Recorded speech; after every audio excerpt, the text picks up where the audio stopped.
Si les gens se convertissent, et s'il y a plus de... Alors regarde, ça c'est autre chose. Ça on c'est a des textes à la pluie là, s'il te plaît, de Chouyour, enfin de... Oui. Voilà, de Tafsir. Bah, alors justement. De qui, de quoi nous les a mis à l'écran. Voilà, donc par rapport à cette question, je suppose, j'ai pas encore bien lu, mais du fait que effectivement, si des musulmans vivent en France, est-ce qu'ils ont le devoir de convertir cette terre en terre musulmane ou non, ou simplement s'adapter, se fondre et ne pas s'imposer en termes de religion. Donc, oui, mais l'islam prend le dessus. Attendez. En fait, des lois républicaines. Elle ne sera pas cette. Voilà. Il faut savoir. Vous qui êtes français qui vivez en France, d'après votre regard à vous, est-ce que l'islam vient s'imposer à vous et vient vous imposer des choses? Oui, totalement. Il y a 74% des Français qui estiment que cette religion est la plus intolérante. Dans ta vie de tous les jours, toi, John Duff, les musulmans, ils t'imposent quelque chose? Visuellement, je t'ai dit, le voile déjà, les revendications diverses. Non, mais je suis désolé, moi, quand je vais tous les matins, le temps de prière dans les lieux de travail, ça va être institutionnalisé comme quelque chose de totalement légal et répandu, tu sais, en termes d'absence justifiée. Non, mais après, les sœurs, elles ont bien le voile. De plus en plus, bientôt, on entendra le muezzin crier avec le voile, c'est pas un bon argument. Dans toutes les religions. C'est pas un bon argument. Je te donne des faits là, regarde ce qui se passe, par exemple, là je parle pas de la France, mais je te parle à New York, il y a des appels à la prière. Non, on parle de la France, frérot, on parle pas de New York. Oui, mais ça peut arriver en France bientôt en fait. C'est ça le but, c'est qu'on fasse des frappes préventives pour pas que ça arrive, tu comprends? Laisse-moi répondre. Parce que ça se grappille de plus en plus et ça nous pend au nez en fait. Mais vous êtes trop naïfs pour le voir, ou en tout cas vous êtes dans la dissimulation. Ça c'est pas honnête les gars, c'est pas honnête. Tu dois, dans tous les cas, Dans tous les cas, tu dois... Mohamed, attends, tu veux dire un truc, vas-y. Oui, puis-je m'exprimer, s'il vous plaît, c'est que j'ai parlé.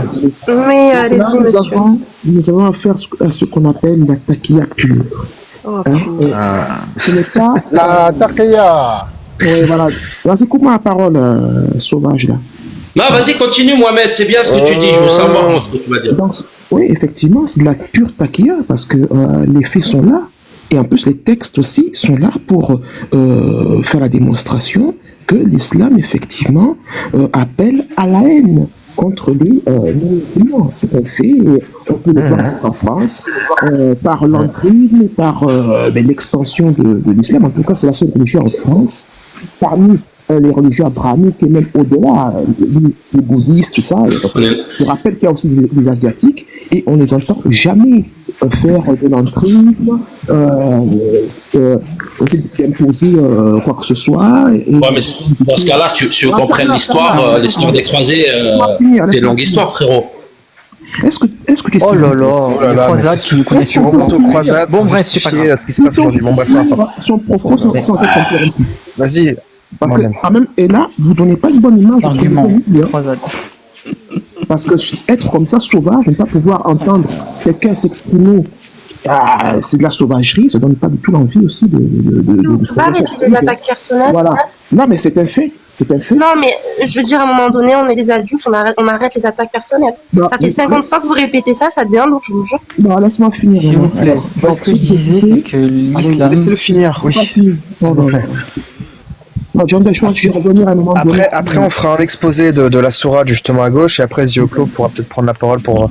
Je serai avec grand plaisir preneur de parole. Mais effectivement, éviter les termes de sauvage, machin et tout, c'est peut-être pas très sain pour un débat. Surtout qu'on est une religion de ça, je dis rien, je me permets. Non, mais s'il parle de l'islam, il a le droit de le dire, Zioclo. S'il désigne l'islam en disant que c'est une religion de sauvage, il parle de la religion, il parle pas des gens. Moi, j'ai l'impression qu'il parle directement des gens, mais c'est peut-être que moi qui ai interprété. Moi, je suis un salaf. Non, mais je suis désolé, je peux pas vous laisser dire qu'on est une religion sauvage. Il a shadé récemment chez le H sur Zioclo, donc oui. J'ai deux C'est ça, je me suis converti. dire quelque chose? Je pense que fini, puis-je finir? Donc, Ça fait une heure que tu parles, marche, Mohamed Chrétien. Alors vas-y Mohamed, oui, donne des éléments factuels pour leur mettre dans la tronche et comme ça. Ah oui, effectivement. Pour leur mettre dans la tronche, je crois que c'est des attaques personnelles, c'est quoi? C'est tranquille, on mais débat, non? oh là là. Ah mais c'est bon, je parle comme ça. Non, mais c'est John, il est comme ça. C'est pas le fragile dragon non plus, faut pas abuser. Non, t'inquiète, tu dois Mettez-le dans votre vin tous les deux. Même si vous ne buvez pas de vin. C'était aussi sur le ton Sur le ton un peu de la provoque, humour. John Duff, tu veux que je te réponde sur ce que Pas t'as dit méchant dragon, t'inquiète. sur les Oui, musulmans? Hannibal, oui. Alors, dans toutes les religions, mais tu vas parler longtemps celui-là. Depuis tout à l'heure, il parle, il a dit Tahia, Tahia, Tahia. C'est Mais attends, c'est pas un homme, c'est juste une cassette audio que. Ouais, c'est incroyable. C'est bon, mute ton micro, Mohamed Chrétien, on a compris. J'ai pas fini mon propos. Ah, t'as pas fini? Bah vas-y, répète encore Tahia pendant une minute, après je vais te dire. Laisse-le chuter. Vas-y. Laisse-le chuter, puis après on passe. Vraiment, c'est bien. Donc, vous n'êtes pas sans savoir de tous les crimes kouffarophobes. Donc, les enseignants qui sont donc égorgés, les fillettes au collège Bexabi à l'européenne se font tabasser, etc. Donc, tous les crimes kouffarophobes aujourd'hui sont commis par des musulmans. Égarés ou pas, mais ça reste des musulmans. Et bien évidemment que tous les musulmans ne sont pas des terreaux. Heureusement, hein. Mais bien évidemment, comme je précise bien évidemment, c'est une évidence.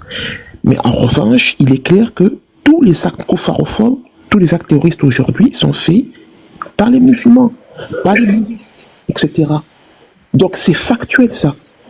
Alors, on voulait prendre la sourate. T'as sûrement raison. Attends, on voulait prendre la sourate justement à gauche. Antidote, ouais, si tu veux l'introduire ou pas, mais après on peut la lire. Ouais, Mais... en gros, voilà, c'est. Vas-y, camarade. Kouffarophobe, monsieur? Kouffarophobe. Oui, attends, Daniel, oui, kouffarophobe. Exactement. Alors, Il y a trop de nouveaux termes.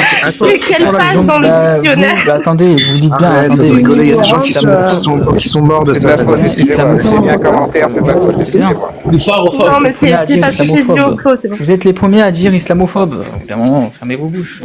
Oui, il a le temps. Oui. Alors excusez-moi, attendez. Si vous êtes amené à vouloir dire des kouffarophobes, et si on veut dire islamophobes, tranquille, pas besoin de dire fermez vos bouches, je sais pas quoi, pas de violence. Vous êtes Tu les vas pas premiers à t'énerver, dire petit, tout ça.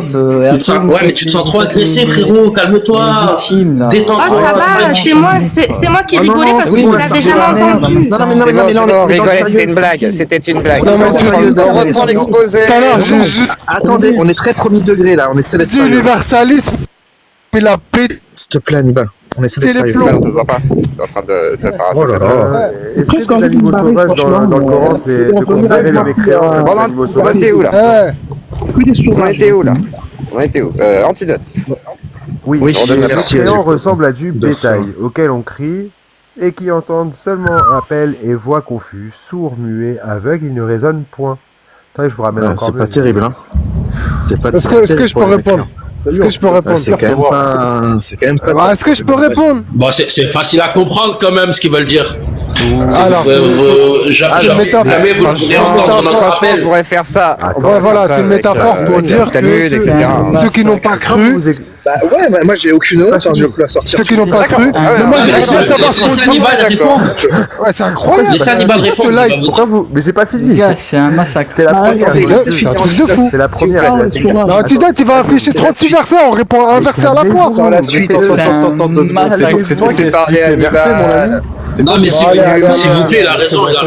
Calmez-vous. Vraiment, réponds verset par verset, comme ça, moi, il n'y a pas Allez, d'ambiguïté. allez, C'est vous qui expliquez les versets, les mecs. Hannibal, calmez-vous. Allez. Détendez-vous. Je finis. C'est un massacre. C'est une boucherie, ça va être une boucherie, vous allez voir. Les pires bêtes auprès de Dieu sont ceux qui ont été infidèles et qui ne croient donc point. En gros, tous ceux qui ne sont pas musulmans, c'est les pires bêtes. C'est des animaux sauvages. Voilà comment dans l'islam. En plus les pires. Donc comment tu veux qu'on te croie quand tu vois, j'attendais, je écoutais depuis tout à l'heure, je me dis ouais, est-ce qu'il y a de la violence, est-ce qu'il y a machin. Mais ne crois pas, t'es pas Ouais, mais regarde, Antidote, je moi je suis pas musulman, t'as vu, Antidote, je suis pas musulman. Regarde, si je prends par exemple les textes auxquels tu crois toi, Personne t'oblige. il me semble que forcément le gars il n'est pas non plus considéré comme quelque chose de très sain, tu vois. C'est ce qui est légitime Non, mais- pour un croyant en fait. Malheureusement, tu vois, malheureusement. C'est pour ça que chaque croyant. Chez les juifs, il y a des goy, chez les juifs. quelle qu'elle soit. Alors après, le christianisme a cette petite particularité de son petit universalisme. Alors à la limite, je vais lui accorder ce point-là. Tu vois, John Duff, comme quoi, t'as vu, je t'attaque pas là pour le coup. Je suis gentil. Je vais être conciliant et généreux. Mais quand même, la Torah, Talmud, c'est quand même des lois, des façons de considérer les autres. Particulières. Attends, Zoclo, tu sais, là, t'es en train de se servir à un mec qui s'appelle juste un Bonaventure Pragmatis. Il a été jugé, voilà. Le faux Talmud, voilà, le faux Talmud. Donc, Ouais, moi, mais si tu veux, Zoclo, il n'y a pas de problème. Non, mais même la Torah, elle est pas pire que Taisez-vous, les gars, laissez-le finir. Il n'y a pas de débat quand il y a des trucs. Les mecs qui parlent trop loin, qui coupent la parole et tout, dégagez. Vous avez rien à faire dans ce débat. Vous n'avez pas le niveau, les gars. Si vous gardez pas vos émotions, restez en bas, ça sert à rien. Vous polluez les débats, vous pourrissez les débats. Donc je finis maintenant avec Zoclo. La Torah Lévitique 26, versets 47 ou 48, tu iras voir.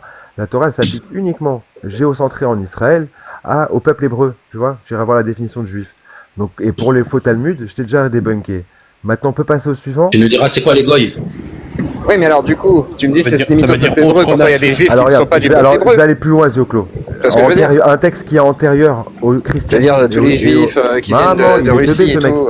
Ok, tu me laisses, tu coupes la parole, tu fais la même chose. Calme-toi un petit peu, Antidote. Alors, ne me coupe pas la parole, je panique pas, c'est toi qui panique. Panique pas non plus. T'as pris deux fessées en une phrase. Donc forcément, mais j'attends que tu me démontres du coup que j'ai tort. Un peu de bonne tenue là. Regardez, je vais relativiser, ok? Je vais être rationnel. Une preuve objective tout de suite. Un texte qui est antérieur. Et est-ce qu'il va parler des chrétiens et des musulmans, Zoclo? Non, mais par contre, il va parler des non-juifs. Non, t'as pas entendu ce que j'ai dit? Ah ouais, mais je t'ai répondu, je t'ai dit non, mais il va parler des non-juifs. Je vais te mettre un KO encore une fois, Zoclo, je voulais pas. Goy, ça veut dire quoi, Zoclo? Attention, ah oui. Bah vas-y, explique ce que ça veut dire. En fait, je laisse m'expliquer du coup. Laissez, ça fait 3 PLS ou 4 PLS en 2. Je suis pas juif, je veux le rep, John. Je veux le rep parce que Zoclo, il faut, enfin franchement. En fait, il y a une fausse traduction. Attends, je peux lui répondre, Antidote. Il y a une fausse traduction. Il y a une fausse traduction et une bonne traduction. Vous pensez que c'est gentil, mais c'est nation. Pourquoi tu l'aides? Zoclo, ça veut dire quoi, Goy? C'est moi qui me suis mute. Je ne sais pas ce que veut dire Goy, donc dis-le-moi, traduis-le-moi. Bah si tu sais, attends, à l'époque Soral, il mettait son t-shirt. Non, mais je suis pas soralien, je suis plutôt anti-soralien. Les sionistes savent très bien. Donc là-dessus, il n'y a pas de souci. Le bon doute, Zoclo. Mais franchement, les mecs qui ont écouté, qui ont un cerveau, ils vont te juger, mais d'une force, Zoclo. Goy veut dire nation. Et il y a les Goy Kadosh dans la Torah. Et tu iras voir ce que ça veut dire, les Goy Kadosh. Parce qu'on parle. Alors qu'est-ce que ça veut dire, Goy Kadosh, du coup? Bah, les juifs dans les autres nations. Parce que Goy veut dire nation. D'accord, ok. Et alors, du coup, il n'y a aucune considération négative pour le non-croyant. Qui ne fait pas partie de la juifs. D'accord, ok. Alors, regarde, on en rediscutera si tu veux, avec grand plaisir. Lévitique 26, verset 47-48, tu peux aller le voir tout de suite pour montrer que la Torah, elle ne. Non, je suis dehors, là, je suis dehors. Alors, moi, je suis dehors. Bon, Zoclo, je suis vraiment dehors. En fait, tu as un vrai numéro. Parce que là, tu je fais pas semblant, je suis vraiment.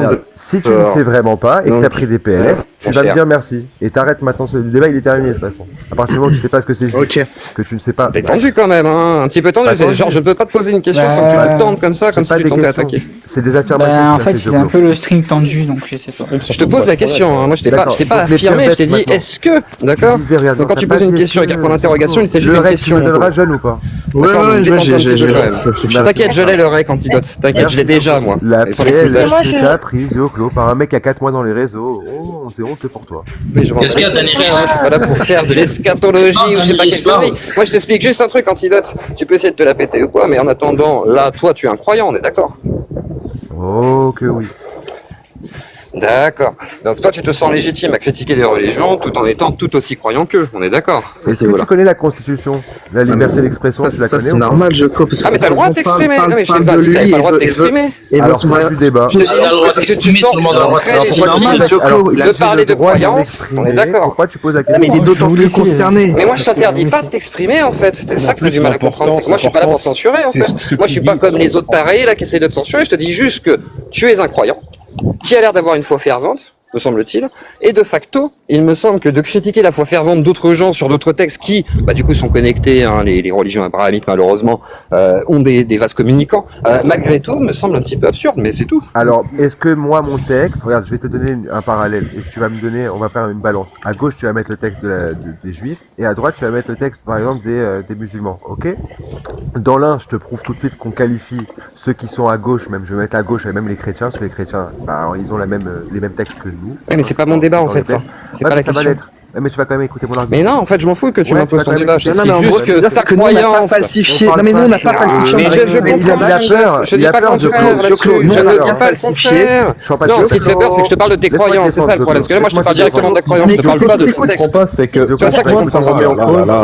John, tu vas écouter Zoclo. En fait, nous, il y a Il est pas bien. Là, dès qu'on sort un petit peu de son texte, là, ça le calme. On s'entend plus, on s'entend plus, je sais pas ce que vous avez. Là, il a deux mots dans la bouche, c'est PLS et est-ce que je peux prendre la parole 30 Attends, Daenerys.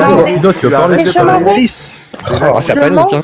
Ça panique grave, hein. Ça panique fort. Mais c'est toi qui panique, c'est toi qui laisse pas parler. Attendez, arrêtez de parler en même temps, s'il vous plaît. Miroir. Zoclo, arrêtez de faire les enfants, là. On est en train de parler de fond. En fait, c'est Antidote, il s'emballe. Quand je gagne, vous savez quand je sais gagner, quand une personne en face, elle fait des pitreries, elle va partir dans l'absurde. Comme vous voyez avec le débat avec Jacques. Ah mais moi je fais tout le temps des... Mais t'as rien gagné, t'es dans un monde.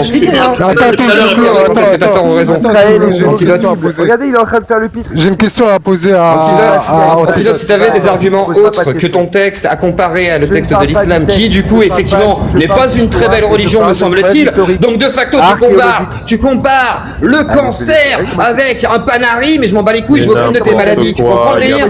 Tu comprends pas le délire? Pas le cancer, je comprends pas en fait. Bah le cancer c'est censé être l'islam, donc du coup le panari c'est le dernier attentat qui a été fait par un juif. Moi le dernier attentat qui a été fait par un juif, mon ami. Je vais poser une Là vous parlez d'attentats, mais on dirait que vous voyez pas ce qu'ils font les Israéliens en ce moment, c'est pas les croyances de l'endoctrinement, mais pas que les attentats. On l'a pas pour faire des débats. Moi je vais donner un argument, on ne laisse pas faire des débats. Parler d'attentats, le plus grand attentat il est devant Brigitte le 7 octobre. Tu n'as rien à faire ici. Depuis tout à l'heure, tu as fait la pop-up girl d'Hannibal. Descends, tu ne sers à rien. Merci, Joclo, je finis. Qui sert à rien à sortir des John Duff, mets un timer entre moi et... Attendez, laissez parler les gens, s'il vous plaît. Vraiment, non, il faut qu'on avance. Excusez-moi, je m'en vais, je voudrais juste vous saluer en fait. Vas-y, Antidote. Vas-y, reprends la parole. Allô? Oui, au revoir. Bye bye. Tu dois partir. Dans ta PMU ou quoi? Tu dis au revoir d'en bas. Mais on est au PMU, tu crois qu'on est où là? On n'est pas au ministère des Affaires publiques. À bientôt, Daenerys, t'inquiète pas. Désolé d'être Non, mais ne coupe pas les gens, non, mais à bientôt, Daenerys, t'inquiète pas. Daenerys sur TikTok, il n'y a pas besoin de dire au revoir. Les gens parlent. Aller surtout sur un live comme ça. Casse-toi comme ça, crache-leur à la gueule. Non, mais sur un live comme ça, il n'y a pas besoin. Vas-y, Merci, John. Ciao. Allez, tu es la bienvenue. Mais la con, tu t'en mets pas, frère. Arrête. on peut reprendre le débat? Ouais, j'aimerais poser une question à Antidote. Il n'y a pas de question, tu poseras ta question après, là, tu attends, je finis. Vas-y, finis. Attends, il est en train de boxer là, attendez. Ça va te faire mal. Vas-y, Antidote. Vas-y, fais-moi mal. Donc, selon toi, un récit historique, une preuve historique, par exemple, une preuve archéologique, ça fait quoi? C'est ouf. Si ça dépend, en fait. Si c'est toi qui me la sors, je vais te demander les sources, effectivement.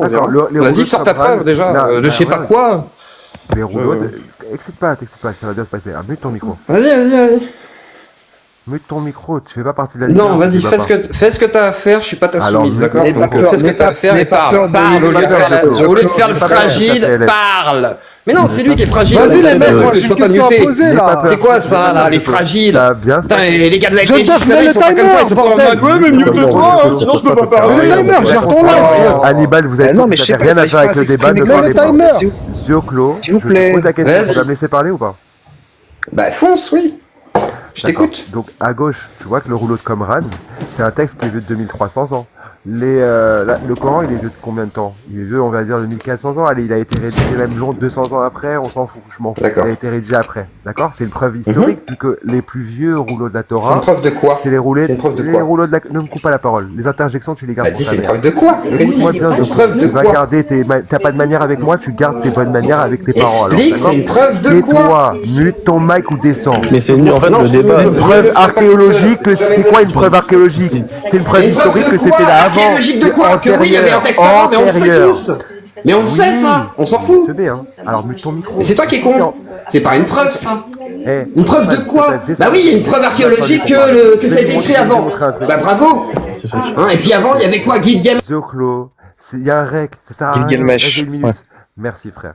Donc là, ce que je veux te démontrer, c'est qu'un texte qui est antérieur ne peut pas parler de l'islam. On ne peut pas parler, comme toi tu confondais le mot goy, comme toi tu confondais le mot juif. T'as pris des PLS aujourd'hui et tu t'excites comme je sais quoi, comme une donzelle parce que t'as perdu. C'est n'importe quoi. T'as perdu tout contrôle de toi, tes émotions. Tu t'es ridiculisé. Alors, regarde, il peut parler maintenant. Regardez, il n'arrive pas. Le mec, il peut pas se laisser faire. Donc, un texte antérieur ne parlera pas d'un texte qui est dans le futur. Mais par contre, là, ce que je te montre, la sourate 8, verset 55, elle parle carrément des juifs, des chrétiens, des non-croyants, même de toi, des athées, des pauvres athées comme toi, tu te fais même, c'était les pires bêtes. Aux yeux de ce texte, t'es les pires bêtes. Je te défends, au final, parce que moi, la Constitution, je l'aime bien comparé à toi, qui ne la connaît même pas. Parce que les athées stupides ne savent pas qu'à la base, c'est ces textes religieux qui ont fait de ces hommes-là. Comme Baruch Goldstein, il a dû passer par la même chose que vous. Mais moi, j'ai pas besoin de toi pour me défendre. Moi, je suis pas en train de flipper comme toi. Moi, je suis pas une petite tafiole en train de me dire, oh, mais j'ai peur, j'ai besoin d'aide. Non, je m'en bats les couilles. Et derrière, tu crois que t'as mis des PLS de quoi? Tu connais la définition de terme goy? Ok, pas de souci. Mais en attendant, je suis quasiment persuadé à 100% qu'il y a des discriminations dans ton texte. D'autre part, ta preuve de quoi? Et je répète, ta gueule, puisque j'ai parlé, maintenant tu te tais. D'accord? Je t'ai laissé parler. Tu te tais. Merci. Tu vas faire comme moi, justement, tu vas respecter le débat. De facto, ta preuve là, il y a pas de preuve. Tu me dis, ah bah regarde, preuve archéologique, le texte date de tant d'années. Mais on s'en fout en fait. Oui, il date de tant d'années, ça prouve pas qu'il est vrai. Point. C'est tout ce que je te dis. Il y a pas de preuve que ton texte prouve que ton Dieu est vrai. C'est tout. Tu ne peux pas me démontrer que ton Dieu est vrai. Si tu peux le démontrer, démontre-moi que ton Dieu là, aujourd'hui, tu peux me prouver qu'il est vrai. C'est tout. Sinon, on s'en fout. Sinon, c'est des fadaises. Comme toutes les autres religions, et que tu critiques, tu as raison. Mais en attendant, pareil, tu y crois. Comme eux. Et donc, tu as tort. Comme eux.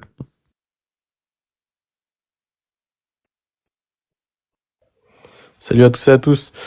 Moi, je vais parler. En fait, déjà, je trouve que c'est dommage que des humains ne peuvent pas parler entre eux. Enfin, c'est que de l'ego, c'est que de tout ça. Enfin bref. Zioclo, je pense que malheureusement en France, vu qu'il n'y a pas beaucoup non plus de juifs, il y a un manque de connaissance de cette religion. Dans le sens où, bien le mot goy, tout le monde a l'impression que c'est un mot qui est péjoratif. Mais malheureusement, c'est pas un mot péjoratif, puisque comme il a expliqué Antidote, on nous appelle même nous goy kadosh dans la Torah. Donc le peuple saint, donc d'après la Torah. Et ensuite, il y a un autre truc que peut-être vous savez pas, mais dans la Torah, les goy, c'est-à-dire les autres nations, les non-juifs, ont leur part du monde futur dans la Torah. Ça s'appelle les Noadim, et ces personnes-là, les personnes qui respectent les 7 lois de Noé, c'est des lois qu'aujourd'hui presque tout le monde respecte en étant des bonnes personnes, et ont une part du monde futur dans le dogme de la Torah. Et ça que forcément, malheureusement, il n'y a pas dans certains autres dogmes.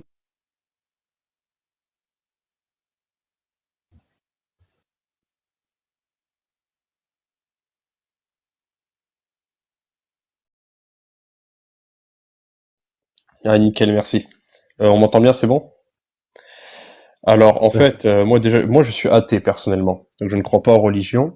Mais, en fait, s'il faut plus parler de l'islam que des autres religions, c'est parce que les autres religions posent aucun problème dans la société. Le judaïsme ne pose absolument aucun problème, déjà de 1, parce qu'il est réservé qu'aux juifs.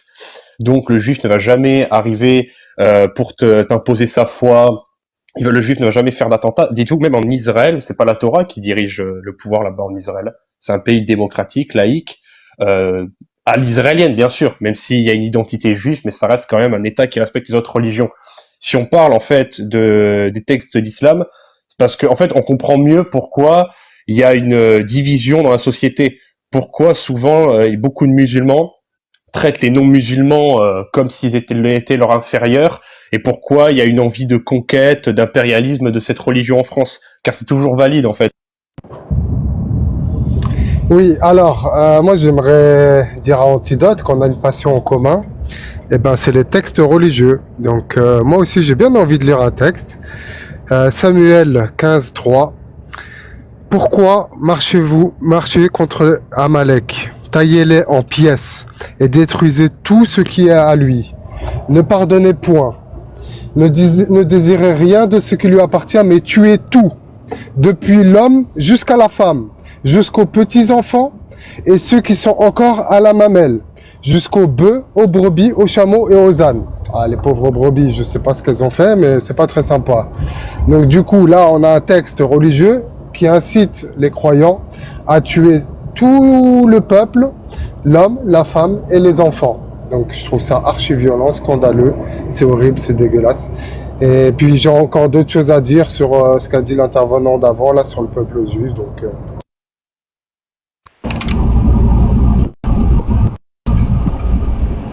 Ouais, du coup, moi, je voulais dire, les Occidentaux, enfin, je veux dire, Israël et la Palestine, c'est pas notre conflit. Et faut pas se laisser embarquer dans ce conflit-là. On parle, par exemple, on parle jamais de ce qui se passe en Arménie. On parle pas beaucoup de ce qui se passe en Europe, mais on préfère parler de ce qui se passe au Moyen-Orient. Je veux dire, le conflit israélo-palestinien, c'est pas d'aujourd'hui, ça date des années 40. Donc, faut arrêter de se laisser embrigader par certaines minorités. Ça nous regarde pas du tout. Et ce conflit-là, il vient dans notre société est venu par l'immigration. Et maintenant, ça commence à se politiser. Donc, les Occidentaux, ne vous laissez pas embarquer là-dedans. Il faut penser en tant qu'Occidentaux. Bon bah Lévitique 26 verset 47 ou 48, il ira voir que la Torah ne s'applique uniquement géocentré en Israël et pour le peuple juif, c'est tout.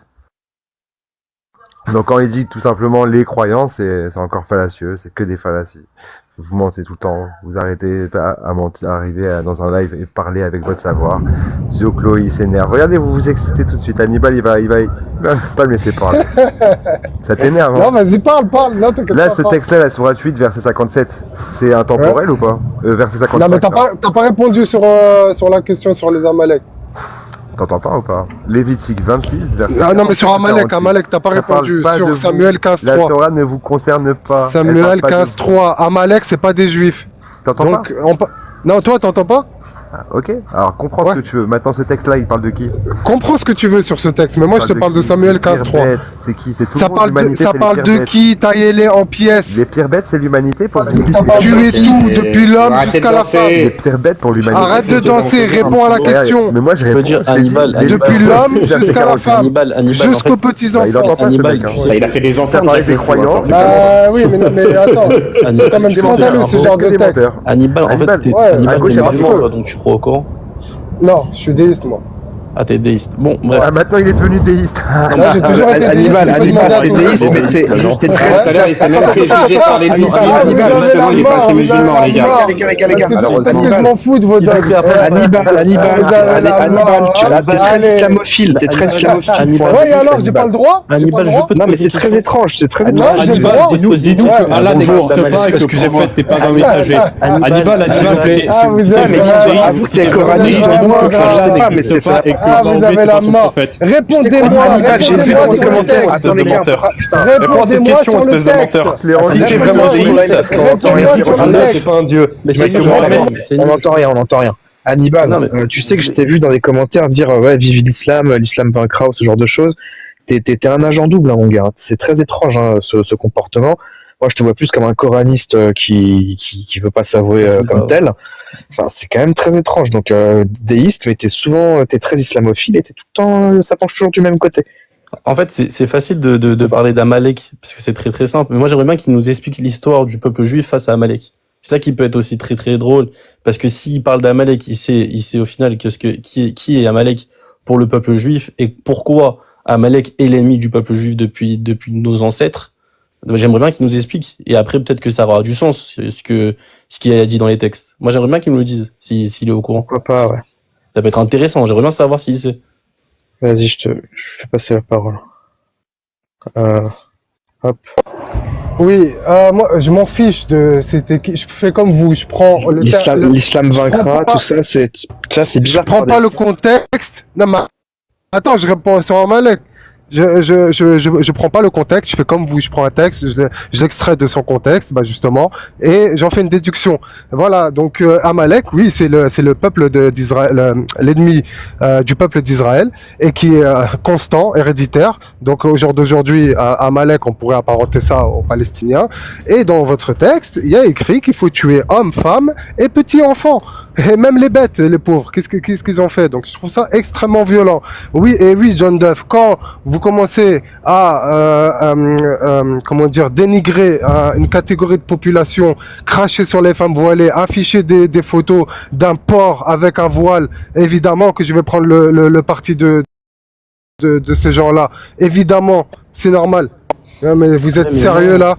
Mais vous êtes malade, vous êtes des haineux et en plus je dois vous défendre. Ça va pas la tête ou quoi? Non mais attends. Eh oui. Certes, c'était provocateur. Certes. Hannibal. Allez, pleurez. Pleurez.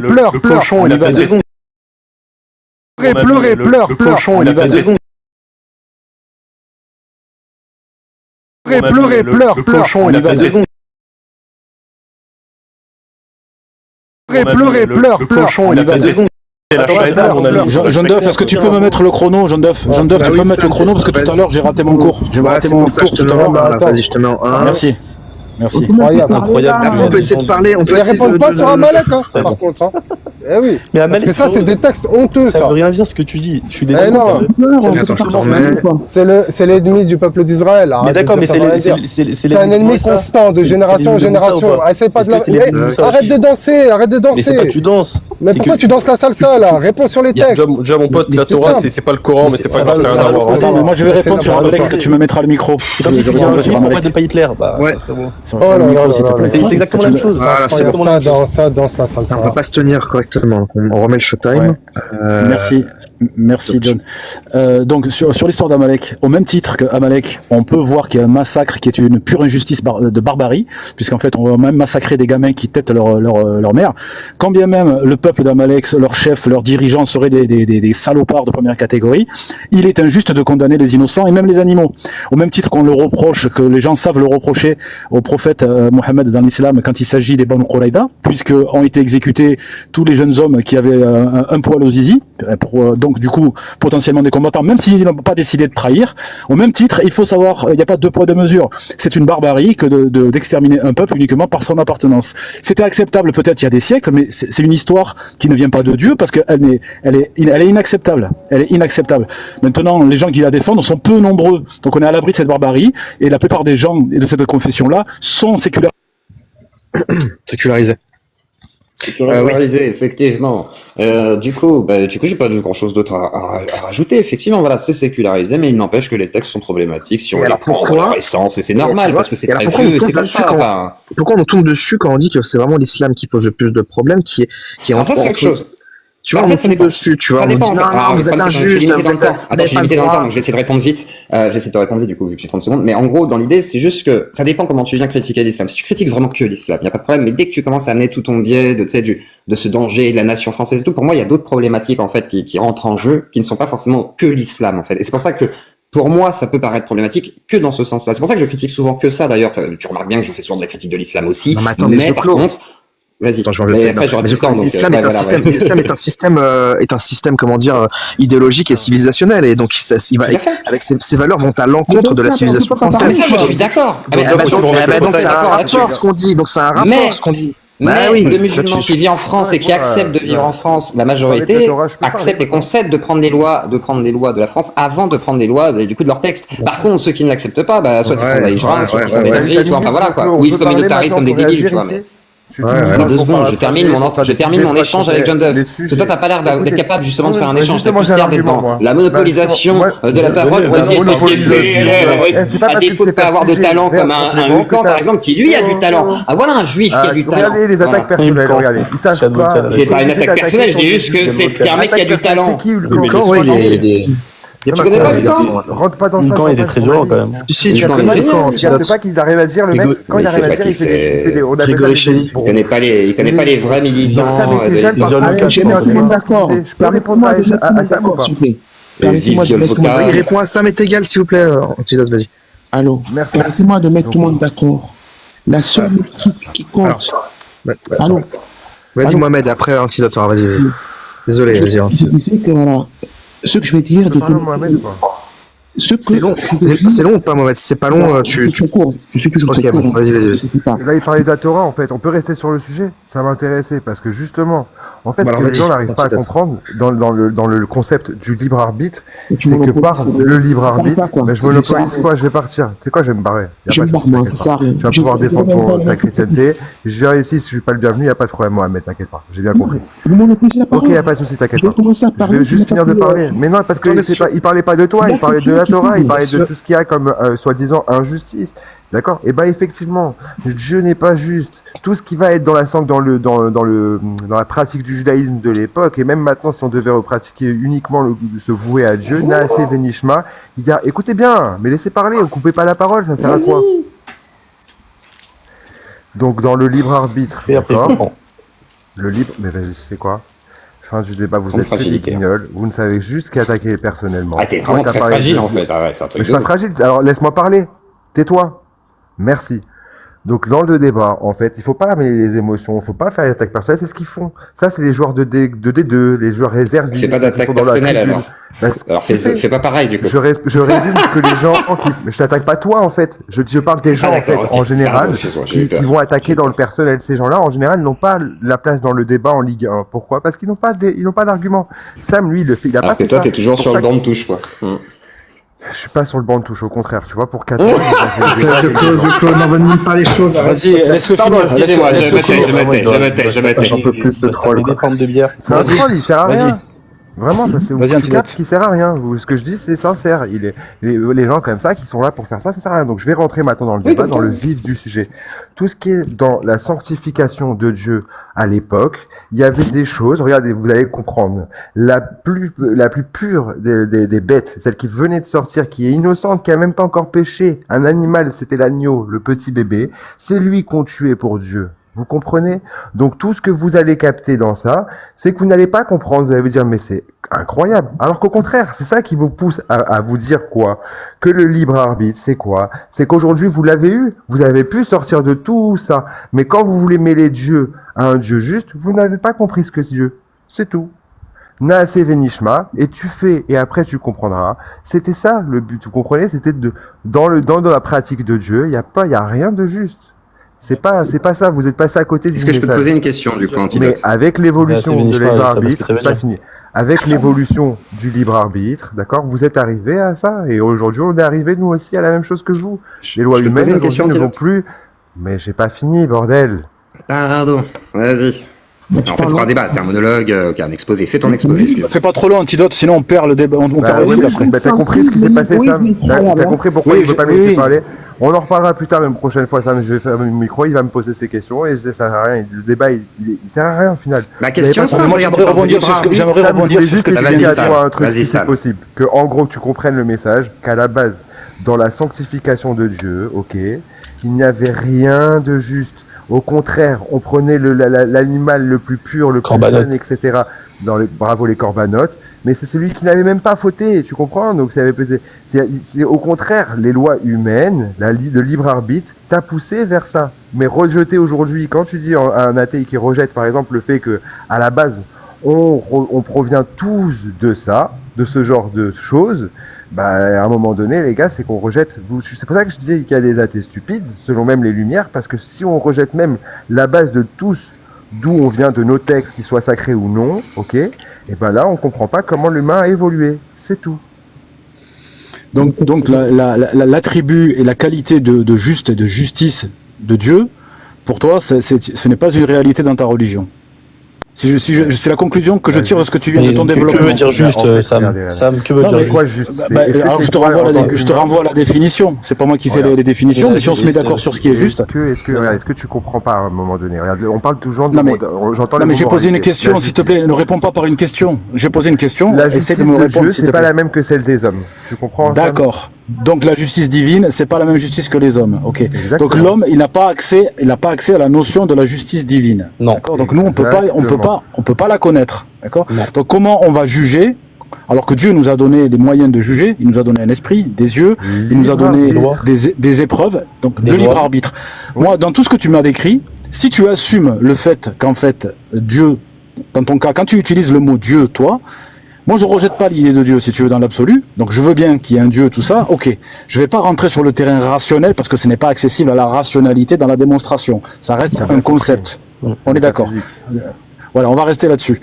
Maintenant, quand toi tu me parles de ton Dieu, en fait tu parles de ton Dieu, mais moi la manière dont tu le décris, la manière dont tu acceptes ce qu'il te dit, et la manière dont tu acceptes qu'aujourd'hui ce n'est plus acceptable, tu parles pas de Dieu avec un grand, tu comprends pas. avec un grand D, ça veut dire que ton Dieu c'est un chef de clan. En fait tu es en train de décrire Abrara Coursix, c'est tout, c'est-à-dire le chef de clan du village gaulois, qui n'a rien à voir avec la création de l'univers. Tu comprends? C'est juste. Attends, laissez-moi parler avec lui. Ça sert à rien, tu fais des. Non mais j'ai pas fini, je t'ai pas coupé. Oui, mais tu fais du pathos. Tu fais du pathos quand je n'étais pas. Je fais ce que je veux de mon temps de parole, si tu veux. Je t'ai écouté. Tu as fait ce que tu voulais de ton temps de parole. Tu auras le loisir de me répondre et de détruire ce que je vais dire, d'accord? Mais moi, je tire des conclusions de ce que tu viens de me dire, d'accord? Je te respecte en tant qu'individu qui a envie de croire en quelque chose, qui a envie d'appliquer pour lui-même quelque chose, mais le fondement idéologique et les conséquences psychologiques sur les populations et sur les civilisations qu'on va fonder sont dramatiques. Ah bon? Quand on prend au sérieux tous ces textes, alors sont dramatiques. Je vais parler d'utilitarisme et de moralité parce que c'est deux concepts différents. Attendez, j'ai fini ça et après c'est fini, c'est un aparté. Terminé entre nous et moi. Regardez bien. Lui, selon lui, en fait, on a évolué et entre il y a, je sais pas, 100 ans ou maintenant, on ne fait plus les mêmes choses. Parce que c'est la moralité qui aurait évolué. C'est pas vrai. Homme de paille. Homme de paille. Alors, je vais te prouver. Ce n'est pas mon argument. Tu fais un homme de paille. Tu fais un homme de paille. Je fais pas l'homme de paille. Je te pose une question. Ce n'est pas mon argument. Tu es un père de famille ou pas? Oui. D'accord. Tu as des filles? Oui. Ok. Si demain, ça, tu vois, ça tu t'es détendu parce que tu comprends où je veux en venir. La moralité, elle a pas évolué. Pas du tout. Mais tu fais ton homme de paille. Vas-y, fais ton homme de paille. Mais continue avec tes mots, ça sert à rien. Moi, ça marche pas les sbroufs, ça marche pas le pathos. Donc tu vas finir par. C'est normal, tu fais que ça. Donc. Je fais pas ça. Je veux juste finir. Regarde, moi j'ai ça dans le pathos. Mais s'il me laisse pas parler. Utilise effectivement le pathos pour utiliser la famille. Claude, tu sers à rien. Descends. Alors, tu sers à faire la politique. T'inquiète, je suis là. Alors, mute ton mic. Je suis là pour un petit peu te démontrer que tu vas avoir tort. Mais vas-y, affronte ta barre, ça m'est égal. On va rigoler sur la morale, je pense. Il y a des monopoliseurs de parole ici, franchement. Franchement, tu es ridicule. Tu m'as vraiment déçu. Parce que à la base, j'avais rien contre toi. Je suis pas là pour te satisfaire, mon cher. Je suis pas là pour ça. Non, mais c'est la vérité. D'accord. Je finis quand même. Donc, je te pose la question. Si tu as une fille qui a 18 ans, est-ce que tu vas accepter tu vas préférer, pas accepter, qu'elle se marie avec un gamin de 18 ans en sachant que la plupart du temps, ils ne veulent que avoir comment dire, tu sais très bien ce qu'ils veulent à 18 ans, ou un mec de 35-40 ans qui va chercher à se marier et pas à jouer avec elle?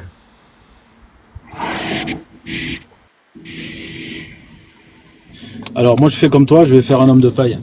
C'est-à-dire que tu es en train d'expliquer aux gens en prenant un cas personnel, alors que moi je ne t'incrimine pas dans mon raisonnement. Tu poses la question à quelqu'un pour vouloir faire du pathos. Tu comprends? Ça, c'est une technique. C'est pas une technique rationnelle. C'est-à-dire que moi, je dis pas antidote aujourd'hui. Toi, en tant que juif, si on te demande de choisir entre ceci et cela, je vais te mettre dans une situation personnelle. Et ton choix personnel, c'est pas forcément un choix que tu voudras pour ton peuple, pour tout le monde. D'accord? Je te parle d'une moralité, puisque tu dis que la moralité a évolué. Alors je n'ai pas parlé. Je n'ai pas parlé de cannibalisme. Je n'ai pas parlé de moralité. Je n'ai pas parlé de moralité. Tu veux généraliser, tu veux pas parler de toi, il y a pas de problème. Ok. Attends, laisser parler les gens, t'as beaucoup de mal à laisser parler les gens. Oui, s'il te plaît. Dès qu'il y a des arguments, c'est compliqué. Regarde, écoute, non, c'est pas un temps de parole qui est partagé, sinon. Laisse-le répondre avant. Antidote, je te réponds. Est-ce que ça m'est égal que t'as parlé? Maintenant, tu veux pas répondre.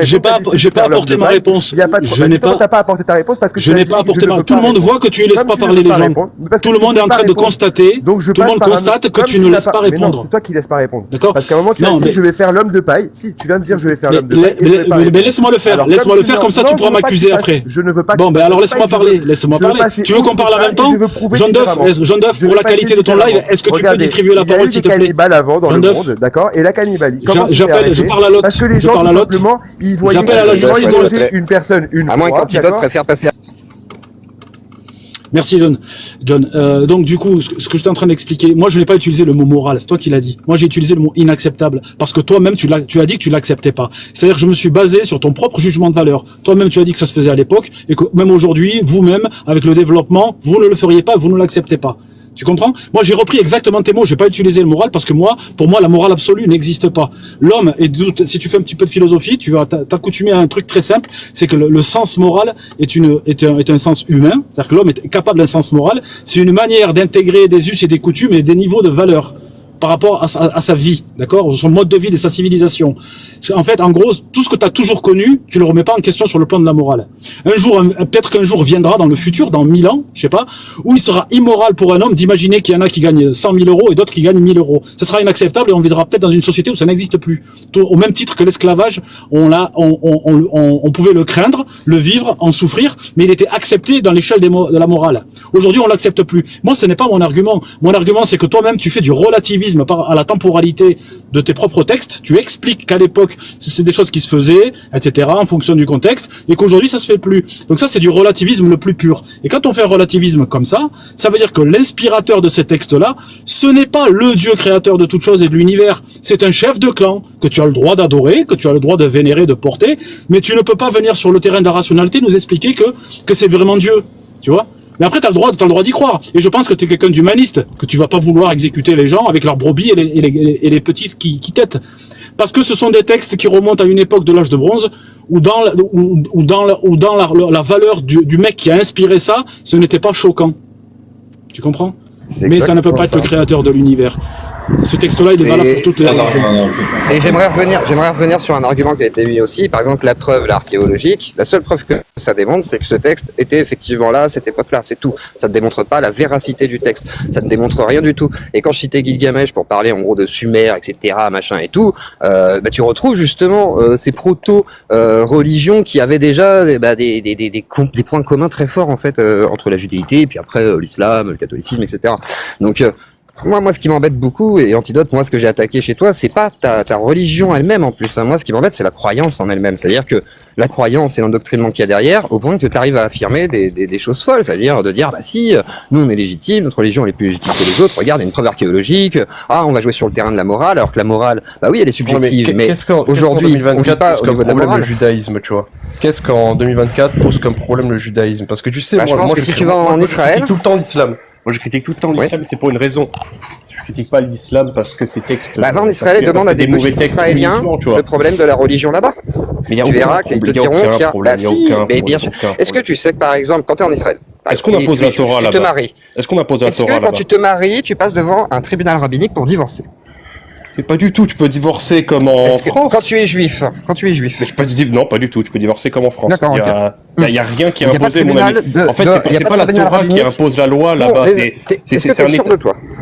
Mais bien sûr que oui, c'est pas la Torah qui fait les lois, qui fait la constitution en Israël. C'est un État démocratique. Et c'est un État qui se dit juif, mais c'est un État qui, dans le fond, est laïque, qui ne va pas imposer des lois religieuses parce qu'elles sont dans la Torah. Il ne va pas inquiéter l'athée, le musulman, je me permets de te le corriger tout de suite. Il faut 3 juges rabbiniques pour acter un divorce pour des juifs. Non, voilà. Tu peux très bien divorcer comme en France. Ça, je sais pas d'où tu sors ta source, mais tu peux très bien divorcer comme en France. En tous les cas, c'est les premiers liens qui vont sortir effectivement dès que tu te renseignes sur le sujet. Mais c'est normal. C'est pas grave. Juste rajouter un truc, Benakon, tu as raison sur le fait que en Israël, c'est pas un État entre guillemets religieux, d'accord? Bien qu'on dise que c'est un État juif, mais tu sais comme moi que la judaïté ce n'est pas forcément qu'un culte. Il y en a qui sont athées, mais qui sont quand même juifs, c'est-à-dire que les autres juifs les considèrent comme juifs du moment qu'il est né juif, bien qu'il abandonne la religion. En gros, Serge Gainsbourg, ça sera un juif, même pour un rabbin. Tu vois, il appartient à la communauté. C'est-à-dire, c'est un peuple, exactement.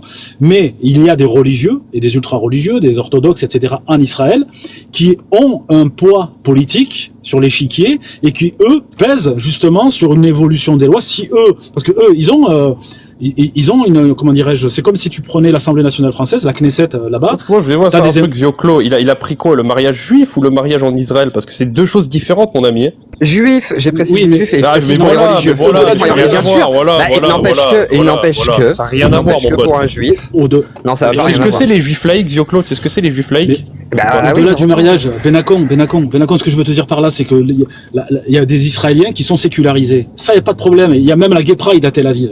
Ok, mais il y a des Israéliens, donc des Israéliens religieux, qui voudraient l'interdire. Donc il existe un débat en Israël. Il y a des gens qui sont religieux, qui veulent appliquer la charia. Quand je dis la charia, je parle de la charia juive. Tu vois, mais ils sont pas suffisamment. Laisse-moi finir. Ils sont 1 million d'orthodoxes. Tu dis que c'est minoritaire aujourd'hui, mais minoritaire. Tu as les juifs orthodoxes, mais même, je peux te dire que même l'État central essaie de réguler leur pouvoir. Bien sûr, mais ils existent dans une démocratie.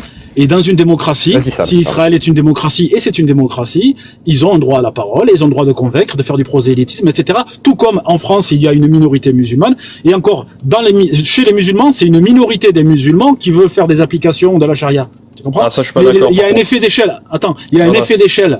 Non, mais te fie pas aux gens qui montent sur TikTok parce que la plupart des gens, ils en ont rien à battre. Non, c'est des statistiques. Non, là, on est victime d'un biais statistique. Justement. Non, le biais statistique. Ils ont posé la question et que 60% des musulmans s'estiment au-dessus des lois de la République. Mais ça, c'est normal. Mais ça, je vais t'expliquer pourquoi. Je vais te faire l'exégèse de cette. Attends, mais ça, je suis d'accord, mais je vais t'expliquer pourquoi ça, c'est une phrase à la con qu'il faut arrêter de sortir à tout le temps. Pourquoi? Tu sais, quand quelqu'un met sa foi au-dessus des lois de la République, moi je trouve ça normal. L'inverse serait inquiétant. Parce que c'est qui siège en haut de la République? C'est le président de la République.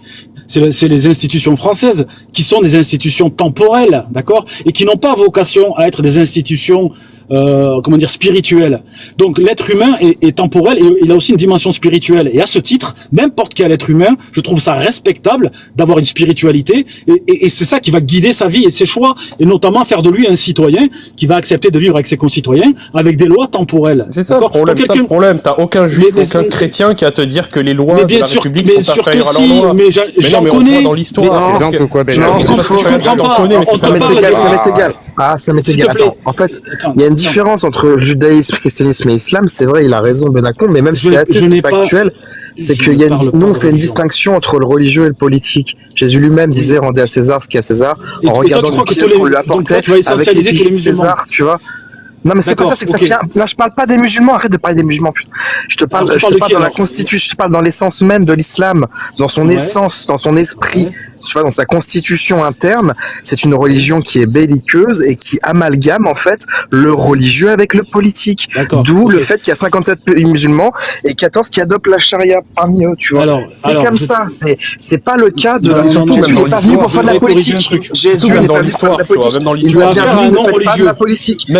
Mon royaume, attends, mon royaume n'est pas de ce monde. Putain, je peux finir la phrase. Mon royaume n'est pas de ce monde, mais de l'autre. C'est ce que Jésus disait. Par contre, Mahomet, derrière, il disait, allez faire de leurs biens vos biens et de leurs terres vos terres, et allez vous expandre partout pour que ça devienne la Oumma, etc. C'est un royaume temporel. Je te mets les sources. Vas-y, amène-moi la source qui dit je te mets la source à l'écran tout de suite. Ça c'est dans l'Ancien Testament. Aller faire de leur terre vos terres. D'accord. Je te parle dans l'islam, ce n'est pas le Coran là. Je te parle dans le Coran. Dans le Coran, ce n'est pas ça. Amène-moi le texte. Ça m'est égal ici. C'est une sorte de William Louis, ça m'est égal. Méfie-toi, c'est un William Louis en puissance. Tu sais pas. Après, le 929 explique très bien que la religion de l'islam a pour but de s'étendre dans le monde entier. Oui. Alors justement, est-ce que tu connais la notion de subtilité? Je vais t'expliquer un élément de langage en langue française. Oui, mais est-ce que tu as lu le Tafsir? Moi, c'est ça qui m'importe en fait. Oui, j'ai lu le Tafsir. Ah d'accord. Écoute, le Tafsir, il dit quoi alors? Alors écoute, non mais je vais pas rentrer dans le détail du Tafsir. Moi je connais très bien le Tafsir justement. Non mais écoute, je suis pas religieux, donc je vais pas défendre une religion contre l'autre. T'inquiète pas. Dans ce cas-là, tu vas pas nous dire alors que l'islam ne doit pas s'étendre dans le monde entier. Non, c'est pas ça. C'est que t'es en train de faire un amalgame. T'es en train de faire un amalgame. Écoute, tu fais un amalgame entre trois. Laissez finir Sam avant. S'il vous plaît, j'aimerais finir ma phrase. Sinon, on va pas y arriver. Je vais pas pouvoir rester longtemps. Je suis désolé, c'est très intéressant. J'essaierai de venir tout à l'heure. Ce que je vais expliquer, c'est que l'islam est une religion prosélyte. Ça d'accord. Prosélyte, ça veut dire que c'est une religion qui, dans ses textes, dans son ADN, porte l'expansion de son idéologie. D'accord? Ça ne veut pas dire l'appropriation des biens forcément des autres, des terres des autres. Ah bon? Laisse-moi finir. C'est marqué dans le Coran 33 verset 27. Je te le mets à l'écran. Regarde. Et Allah, alors là, j'arrive pas à lire. Attendez, putain. Et Allah vous a fait héritier de leurs terres, de leur habitation et de leurs biens. Donc c'est verset 33, sera 33 verset 27, pardon. Ah, voilà, tu veux que je sorte des versets comme ça, sans un contexte, sans le verset précédent, sans le verset suivant? Mais bien sûr que non. Les tafsirs et la vie du prophète montrent que c'est réellement le cas. Le prophète a pratiqué des razzias et a pratiqué, tu regardes aujourd'hui, il y a 57 pays musulmans, en fait. Ça, c'est matérialisé. C'est matérialisé. Cette sourate-là, elle est matérialisée. Dans le réel, il y a 30% des terres dans le monde sont islamiques. Ça, c'est matériel, c'est tangible. Tu vois, tu peux regarder sur Internet, c'est le cas, tu peux voyager. C'est le cas, tu peux voyager dans ces pays, tu verras que c'est vrai, tu vois. Ce n'est pas du fantasme, ce n'est pas, mais non, on peut le voir différemment.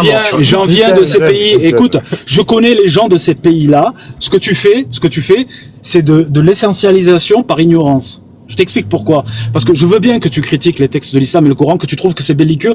Je te suivrai sur plein de points là-dessus. Il n'y a pas de problème. Mais là où tu es sur une pente glissante, c'est que tu es en train d'expliquer que parce que quelqu'un en France aujourd'hui, donc pour toi, il y aurait un prototype musulman, d'accord? Il y a le musulman français, c'est tout, on fait pas dans le détail. Alors, le athée français. Non, je te parle de l'islam. S'il te plaît. Non, mais les musulmans modérés suivent. Non, mais les musulmans modérés suivent le pas. Ils suivent le pas. Est-ce que je peux m'exprimer? Même s'ils sont gentils, ils veulent pas changer la face de la France, ils suivent le pas quand même. Ils suivront le pas. Laisse-moi parler. Si jamais il y a des radicaux qui commencent à prendre les rênes, tu comprends? Ils vont pas aller à l'encontre. Ce que tu fais, non, je comprends pas. Je ne comprends pas. Je ne comprends pas parce que dans ton raisonnement, c'est-à-dire que toi, tu fais ce qu'on appelle un procès d'intention. Tu pars du principe que les musulmans vont se lever comme un seul homme parce qu'il y aura une minorité d'extrémistes, parce qu'on le sait, toi et moi, dans toutes les idéologies, ce sont les extrémistes actifs qui font la pluie et le beau temps. Ça, c'est vrai. Ça, je suis d'accord avec toi. La majorité silencieuse. Attends. Ils vont pas les dénoncer. Ils dénoncent pas des attentats. Il a pas fini. Jean Duff, pour la charia, en tout cas. Jean Duff, ce que tu dis là, c'est un pari. Ce que tu as utilisé, le futur. Tu as dit, ils ne vont pas les dénoncer. Moi, j'en suis pas si sûr. Parce que contrairement à ce que tu crois, dans tous les pays musulmans du monde, d'accord, même s'ils sont musulmans dans leur constitution, les gens appliquent très peu la charia. Il y a quelques textes dans le code de la famille qui subsistent encore dans les ça m'est égal. Oui, bien sûr, parce que même les drapeaux noirs n'ont pas pu appliquer la charia à 100%. Justement, je suis d'accord. Exactement, mais c'est là où je veux en venir. C'est-à-dire que ce soit la plupart des juifs ou la plupart des musulmans, les gens y vivent au XXIe siècle, et le musulman moyen d'aujourd'hui a beaucoup plus de connaissances en géographie, en sciences et même en hadithologie, entre guillemets, si je peux me permettre d'inventer un mot, que le musulman moyen du Xe siècle. Oui, c'est un fait. C'est un fait. Je suis pas d'accord, ça m'est égal. Bien sûr que si, ils connaissent beaucoup plus, et c'est pour ça aussi que tu as beaucoup d'apostasie. Premièrement, pourquoi il y a beaucoup plus d'apostasie? Parce que il y a une impunité, donc l'apostasie est permise, entre guillemets. Je vous renvoie au Cheikh Al-Qaradawi, qui est un cheikh du XXe siècle, et il y a même sa vidéo sur YouTube où il explique ça m'est égal. Ça, il fait pas consensus. Les quatre écoles, c'est l'apostasie, c'est la mort, ça m'est égal. Mais justement, la preuve que tu n'écoutes pas ce qu'on dit, c'est que j'allais confirmer ce que tu viens de dire. Alors laisse finir les gens. On s'en fout de son autorité. Sam, s'il te plaît. Non, pas Sam, c'est moi Sam. Benacon, s'il te plaît. Non, on s'en fout pas de son autorité. Parce que bien sûr que si, on s'en branle. Pour l'islam sunnite, c'est un cloport. Mais justement, je suis en train de te citer un cheikh qui fait consensus et que tout l'islam sunnite confirme ce que tu viens de dire et ce que je dis. Ça veut dire que tu n'écoutes pas, en fait. Je suis en train de te dire la même chose que toi. Il dit qu'il faut pas tuer l'apostat. Non, mais alors, vous êtes témoin qu'il n'écoute pas, je suis en train de dire le contraire. C'est ça, oui. Non, t'as vraiment pas compris ce qu'il a dit. C'est une tête comme débat, les gars. C'est Benacon. C'est pas ce qu'il t'a dit. D'accord, là, t'es victime d'un biais idéologique parce que tu me vois comme un adversaire, donc forcément, tu as l'impression que je dis le contraire de ce que tu dis. Je vais dans ton sens là-dessus. C'est-à-dire qu'effectivement, le Cheikh Al-Qaradawi, il dit ce que tu viens de dire et il est majoritaire dans cette opinion-là. Ok, mais comme aujourd'hui, il y a beaucoup de musulmans qui vivent en dehors des terres où potentiellement a été appliqué, en tout cas avant, parce que maintenant ça l'est plus. Tu vas au Maroc, il n'y a pas de peine d'apostasie qui est appliquée, comme dans la plupart des pays musulmans. Il y en a quelques-uns qui l'appliquent. Effectivement, tu peux être ostracisé d'un point de vue social, mais ce n'est pas le code pénal marocain qui va te condamner, par exemple. Tu vois, ça va être la vindicte populaire ou familiale, etc. Mais même ça, c'est en train de bouger à vitesse grand V. Peux-tu être synthétique, s'il te plaît, et nous dire qu'est-ce que tu proposes comme solution? Parce que là, j'ai l'impression d'assister à une oration, je sais pas, un oral, un exposé. Oui, t'as raison, parce que quand on est coupé tout le temps, c'est long d'aller jusqu'au bout, et ta question est très bonne, et je vais conclure là-dessus. J'ai pas la prétention, j'ai pas l'autorité morale et intellectuelle pour dire voilà la solution. Par contre, un truc dont je suis certain, c'est que c'est ce qu'on fait aujourd'hui, c'est-à-dire c'est le débat contradictoire et libre de pouvoir critiquer des idéologies qui va nous éloigner de l'erreur. Et je dis pas accéder à la vérité suprême, j'y crois pas. Et éloigner de l'erreur, parce que si on pense que la vérité vient d'en haut, quand je dis en haut, quand c'est vertical, c'est forcément venant des humains, d'accord ? À ce moment-là, il y a toujours l'arbitraire qui vient s'y mettre. Et l'arbitraire, c'est toujours périmé à un moment donné. Quitte à faire de la parole périmée, autant toujours être dans la contradiction les uns par rapport aux autres, et c'est ça qui va nous permettre de toucher du doigt un peu plus ce qui est le plus juste possible pour nous, et même ça sera continuellement remis en question. continuellement. Pourquoi? Parce que la connaissance avance, les gens évoluent, les sociétés évoluent, etc. Donc si on fige des modes d'emploi dans le marbre et que les sociétés évoluent dans la connaissance, il y aura toujours une dichotomie et un décalage. Et des gens qui vont vivre à deux époques différentes et ça va friter. Tu vois, et si on enlève le sacré qui oblige les gens à faire des choses, ben là, ça ira mieux. Ça veut pas dire qu'il faut supprimer le sacré. Le sacré, c'est un droit humain, c'est la spiritualité, elle est due à tout le monde. Voilà, moi, ce que je propose, ce que je défends, c'est la liberté d'expression, hors limite, sans limite. Les gens qui commencent à faire des lois, je prends un exemple, la loi Fabius-Guessot en France. Je veux pas rentrer dans ce débat-là.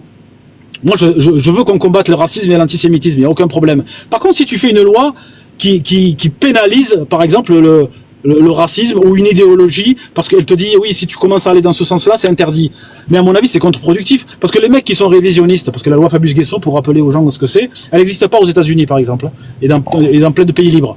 La loi Fabius-Guessot, c'est une loi qui interdit les historiens, notamment, d'aller refaire des recherches pour remettre en question ce qui s'est passé pendant la guerre et ce qu'a fait le petit moustachu, d'accord? Vous voyez de qui je veux parler. Mais quand tu interdis de faire ça, ça veut dire que si tu as de la merde à dire par rapport à ce sujet-là, on pourra pas venir critiquer ta merde. Donc ta merde, elle va continuer à convaincre des gens qui n'ont pas fait beaucoup de recherches. Et en plus, tu vas en faire un martyr. Et ça va continuer à moisir. C'est pas parce que tu as cassé le thermomètre que tu as lutté contre la fièvre. Par contre, si tu as le droit librement d'exprimer ta merde et de faire des bouquins, en respectant les droits individuels et les groupes humains, eh bien, on va pouvoir t'expliquer pourquoi c'est de la merde et te mettre ton nez dans ton caca d'une manière rationnelle. Et les gens qui étaient prêts à te suivre, ils vont être convaincus. Et alors voilà, ça, mais comment t'expliques qu'au Liban, en fait, ça se passe pas comme tu voudrais que ça se passe, justement à partir d'un débat ouvert, etc. Comment tu t'expliques que dans tous les pays où l'islam a progressé, s'est implanté et est devenu majoritaire, il a fait reculer le pays de centaines d'années en arrière. Je vais vous expliquer. Il y a une explication. Ils les ont fait régresser et ils les ont rendus dangereux, en fait, avec des groupes comme au Liban, c'est le... Bien sûr, tu as raison. C'est le Hezbollah, je crois. Je vais t'expliquer. Je vais t'expliquer. Il y a une raison toute simple et rationnelle et tu vas la comprendre. On peut même rapprocher ça de ce qui s'est passé en Algérie dans les années 80-90. C'est justement, c'est pas parce que on vote, qu'on a un système républicain et organisé qu'on a de la démocratie. La démocratie, ça veut pas dire mettre un bulletin dans l'urne. Parce que même ça, Poutine est capable de le faire à son vote. Même un président d'une république bananière est capable de le faire à son peuple. C'est pas ça, la démocratie. Ça, c'est pire que la dictature. C'est pire que la dictature, parce que la dictature, au moins, elle dit son nom. Ça, c'est une parodie de démocratie. Pourquoi? Une démocratie est valable si tous les candidats ou tous les partis candidats, tous les groupes humains qui ont des idées, peuvent les exposer, les soumettre à la critique, et s'exprimer. Ils sont représentés et peuvent s'exprimer librement. Si toi, tu as un parti qui autorise certains partis et pas d'autres, et qui va museler la presse de telle et telle idéologie, donc tu vas orienter l'opinion publique, qui va être dans une forme d'ignorance, et qui va, malgré elle... c'est faux, il y a des choses qui sont illégales, en fait. Non, en fait, c'est ça que tu comprends pas. C'est qu'il y a des choses qui sont illégales. Dans la charia, il y a des pratiques mais t'as posé une question précise. Sont totalement illégales, tu vois. Justement, je te parle de la PO, de l'inceste. Non, mais t'as posé une question précise. C'est pour ça qu'il n'y a aucun pays musulman qui est une démocratie. T'as posé, non, mais justement, c'est ça, effectivement, pourquoi? Parce que souvent, on remplace pas, si tu veux, une démocratie populaire comme ça par un pays qui a été géré par une théocratie. Il y a une période auquel il faut sortir, il faut que les gens, ça passe par une élévation de la conscience des gens, développer une conscience politique. Quand en Algérie, les candidats du FIS ont présenté leur programme c'était celui de Allah et du prophète. Comme les gens s'interdisent de critiquer Allah et le prophète, et que même dans la constitution algérienne, il est dit que l'islam c'est la religion de l'État algérien, forcément, le verre est dans le fruit. C'est-à-dire que le débat, il est biaisé depuis le départ. Le mec, il arrive, il te dit, mon programme, c'est celui de Mohamed. Mais le mec en parti politique d'en face, il n'a pas envie d'avoir des problèmes. Donc, le programme du fils n'a pas été soumis à la critique. Donc, ce n'est pas un vote démocratique. Donc, on peut pas dire que la démocratie est un échec et que ça marche pas chez eux. Ça marche pas chez eux parce qu'elle n'a pas été vraiment appliquée. Mais t'as pas répondu à mon interrogation, Sam. Reformule là, peut-être que j'ai pas compris alors. C'était intéressant ce que tu disais, mais bon, le fait qu'il y ait des éléments problématiques dans ces idéologies qui sont totalement illégales, en fait, les disqualifie de fait, tu vois. On peut que présenter des projets qui sont totalement dans les règles, tu vois. C'est-à-dire que tu peux pas dévier de cette règle d'or, tu vois. Sinon, dans ce cas, il y aurait des partis nazis, etc., qui émergeraient. Oui, mais qui avec des tendances suprémacistes affirmées. C'est Jack 9. Non, c'est pas. Non, attends, il y a pas de parti nazi. Non, mais je te parle. C'est émergé justement les partis radicaux, etc. Ça va. Non, avec suprématisme, avec antisémitisme. Mais ça existe. Assumé. Il y a des pays comme ça. Non, mais je te parle. Non, mais attends, là, je parle de la France, là. Je parle de la France. Que de la France. D'accord, si tu limites qu'à la France, oui, effectivement. Mais ça arrivera peut-être, on sait pas. Alors moi, je suis un peu vitaliste dans le sujet, c'est-à-dire que je me dis, les sociétés évoluent avec les peuples qui la font, et de facto, ils vont prendre effectivement des orientations, des choix politiques qui peuvent être plus ou moins radicaux, et peut-être qu'on enlèvera des droits. Je veux dire, certains réfléchissent bien à enlever le droit à l'avortement. Moi, je considère que c'est une hérésie. Toi, par exemple, tu es catholique, peut-être que tu considères que c'est une bonne chose de supprimer le droit à l'avortement. Tu vois, c'est possible. Oui, moi, je considère que c'est une folie. En Pologne, c'est le cas. Et tu vois, pour moi, par exemple, il y a des militants anti-avortement qui appellent et saturent les... Attends, je termine juste mon propos. Ouais, il y a des militants, par exemple, pro-catholiques qui saturent donc les centres d'appel, pour les avortements, etc. De temps en temps, ça existe. Il y a des militants comme ça, il y a des faux sites aussi pour réorienter, pour empêcher l'avortement, tu vois. Et du coup, je me dis, ça, par exemple, pour moi, c'est une forme de terrorisme. Tu vois, alors je dis pas que c'est équivalent, incroyable, entendu, une forme de terrorisme. Quelque chose qui prône la vie, qui laisse la vie se faire. Quelque chose qui détourne un service public. Non, mais quelque chose qui laisse la vie. Si elles ont besoin d'avorter. Être là, tu vois, ne pas avoir un contrôle sur la vie. Et par contre, le contrôle sur la mort, le fait de vouloir promouvoir des idées mortifères, ça par contre c'est pas du terrorisme. Si on en parle, mais bon voilà, on met ça au même niveau. En tout cas, on relativise, on met ça au même niveau. Tu vois ce que je veux dire? Ce qui est intéressant, c'est ta réaction, c'est de te dire que toi tu es choqué parce que je considère que c'est une forme de terrorisme. Je dis une forme, tu vois, il y a des gens qui font du terrorisme administratif. Alors regarde, il y a des complotistes qui font ça en portant plein de plaintes, etc. Ça s'appelle du terrorisme administratif parce que ça sature, on va dire, les tribunaux, machin et tout. C'est une forme de terrorisme. Regarde, en Pologne, c'est autorisé, mais sous certaines conditions exceptionnelles, à savoir si vraiment la femme a été élevée ou si jamais il y a une situation extrême, etc. Mais sinon, pour ce qu'on appelle le texte, je peux te mettre un texte. 95% des avortements, tu vois, si ça autorise avortements, en fait, dit pas de confort, mais dit de bêtises de la fille qui s'est pas protégée, pas de contraception, en tout cas qui a pas pris sa pilule du lendemain et qui a déconné. Tu assumes en fait tes conneries, c'est comme ça. Quand on est responsable et qu'on est adulte, on assume, on n'est pas les enfants. On n'est pas là. Justement, on n'est pas là. Victime des erreurs du parent. C'est toi qui le fais pâtir quelque chose. C'est toi qui l'aspire irrémédiablement et qui le tue dans le sein de sa mère. C'est ça l'acte horrible au final, parce qu'au final cet enfant tu estimes qu'il sera pas heureux dans sa vie si tu le mets à la DAS ou que sais-je, mais ça tu ne sais pas, tu n'es pas devin en fait pour savoir si cet enfant sera plus heureux que même un autre qui sera né et bien entendu, je te dis pas l'inverse, je te dis pas que tu n'as pas contrôlé quelque chose où tu n'as pas le contrôle en fait sur le futur, tu vois, tu ne peux pas. Donc la femme ne devrait pas forcément avoir le choix sauf si elle se fait John, des cas exceptionnels. Regarde en Pologne, moi je suis l'avis des Polonais assumés. Oui. Je comprends c'est Sam. John, je comprends ton opinion sur la question. Là, on rentre dans ce qu'on appelle l'éthique, que ce soit l'avortement ou que ce soit la fin de vie, tu vois, le suicide assisté, etc. Ouais. Ce sont des problèmes graves parce qu'ils touchent à la valeur de la vie. Et ça, c'est très délicat. C'est très très délicat et ça touche à nos valeurs profondes et voire même à nos valeurs spirituelles. Tu comprends? Mais là, t'es d'accord avec moi qu'à un moment donné, tu vas te prononcer par rapport à ces problématiques-là en plaçant ta valeur spirituelle au-dessus des lois de la République. Et tu voudras faire coller les lois de la République à ta valeur spirituelle. Mais le catholique qui vient dans ce débat-là, excuse-moi, juste le catholique qui vient dans ce débat-là, le catholique qui arrive, qui dit pour moi la vie elle est sacrée. Donc je ne veux pas entendre parler de suicide assisté, je ne veux pas entendre parler d'avortement, etc. Lui, il se base sur sa foi, d'accord, et sa foi va faire en sorte qu'il va essayer de faire ressembler la loi de la République à ça. Parce que lui il pense. Et j'ai envie de dire c'est normal, parce que la République, la société, c'est une somme d'individualités qui peuvent être inspirées par la spiritualité, par de la science, par beaucoup de choses. Et bien c'est pour ça que je disais que le débat en fait, que les gens mettent les lois de la République.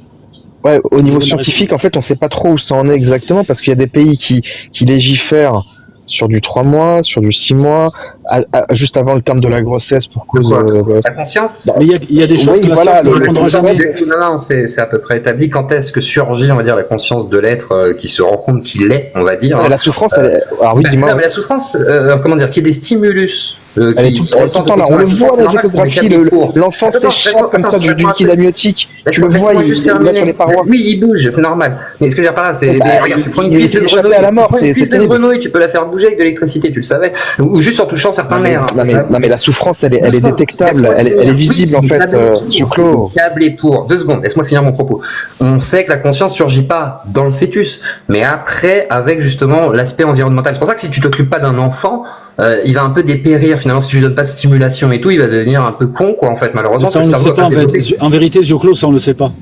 On observe les cerveaux, tu sais, avec les IRM et tout, donc on c'est voit vrai, qu'en fait, c'est vrai. Voilà, est-ce que la conscience abouti au était niveau in utero. scientifique? Donc comment tu peux te prononcer si la science n'est pas, il n'y a pas encore eu d'aboutissement et c'est pas encore acté, tu vois? On ne sait pas à quel moment. Donc c'est pas ce qu'est la conscience exactement, tu vois. Mais oui, mais justement, dans le doute, personnellement, tu vois, je me dis, voilà, on sait par exemple dans le doute, tu touches pas. Dans le doute, tu touches pas. Tu sais pas, tu vois, exactement. Ça, la sagesse scientifique. Moi, j'aurais ce principe-là. J'aurais ce principe de précaution. Moi aussi, là-dessus, je serais comme toi. Mais j'ai pas d'argument. Au-delà d'aller, je crois, je suis catholique et tout. Non, on parle même pas de ça. Au niveau de la science, c'est pas encore suffisamment abouti pour pouvoir se prononcer. Et pourtant, on le fait quand même, tu vois. Donc non, l'enfant est dans le ventre de sa mère. Alors, c'est peut-être pas au bout de 2 mois, mais au bout d'un certain nombre de mois, avant sa naissance, on sait qu'il réagit à des stimulus sonores, à de la musique, à la voix de ses parents ou de son père.